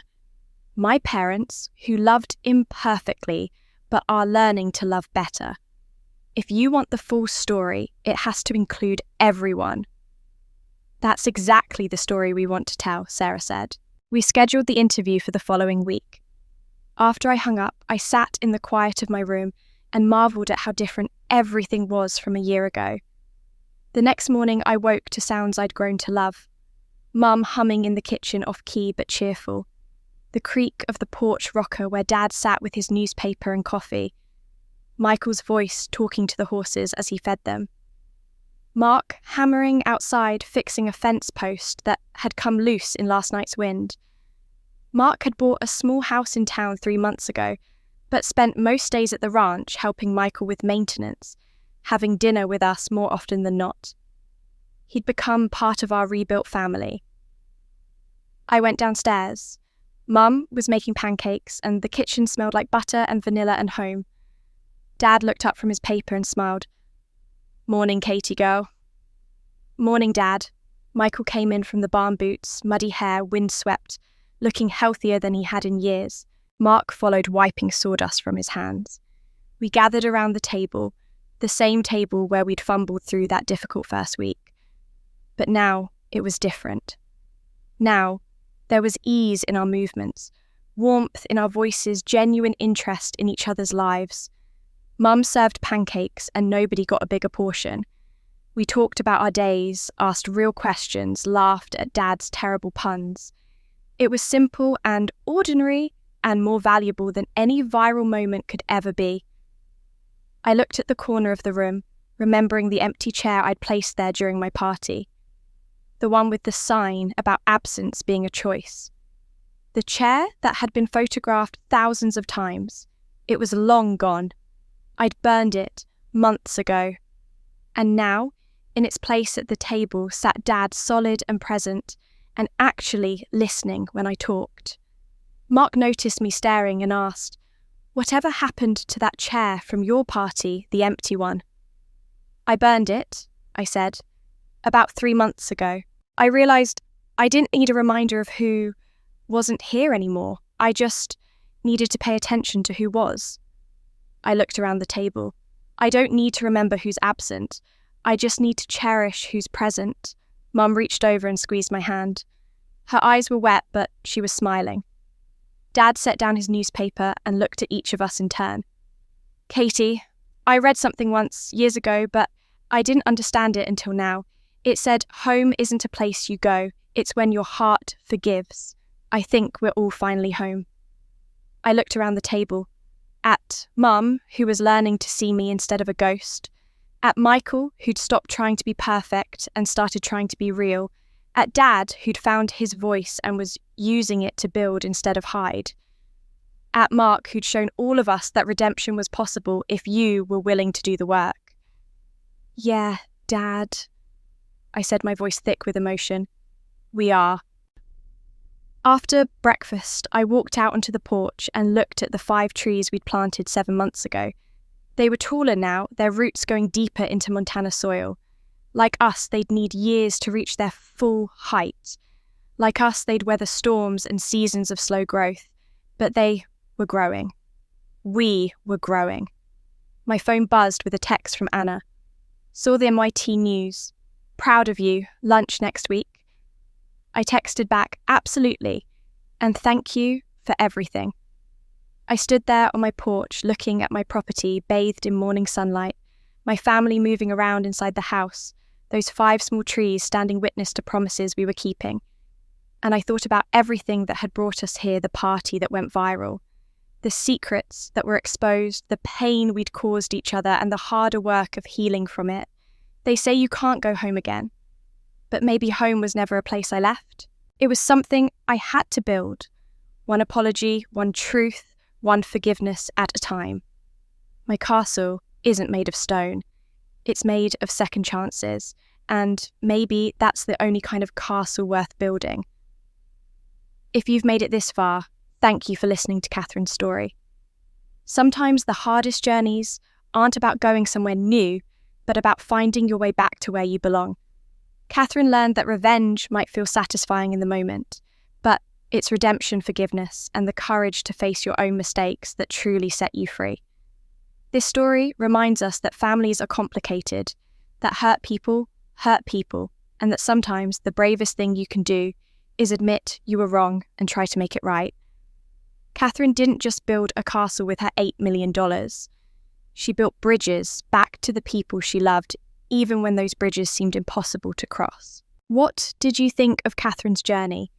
Do you think she did the right thing by throwing that party, or should she have handled things differently? Have you ever been the forgotten child in your family? Or maybe you've realised you were the one doing the forgetting. And here's the big question. Could you forgive the way Catherine's family learned to forgive? Or would some wounds be too deep? I'd love to hear your thoughts in the comments below. Share your own stories of family reconciliation, or tell me what you would have done in Catherine's situation. Your perspective matters, and I read every comment. If you enjoyed this story and want to hear more true stories about family forgiveness and second chances, please subscribe to the channel and hit that notification bell so you never miss a new story. Share this with someone who might need to hear it, someone who's struggling with family relationships, or who needs a reminder that it's never too late to come home. Thank you for being here. Thank you for listening. And remember, home isn't a place. It's when your heart finally forgives.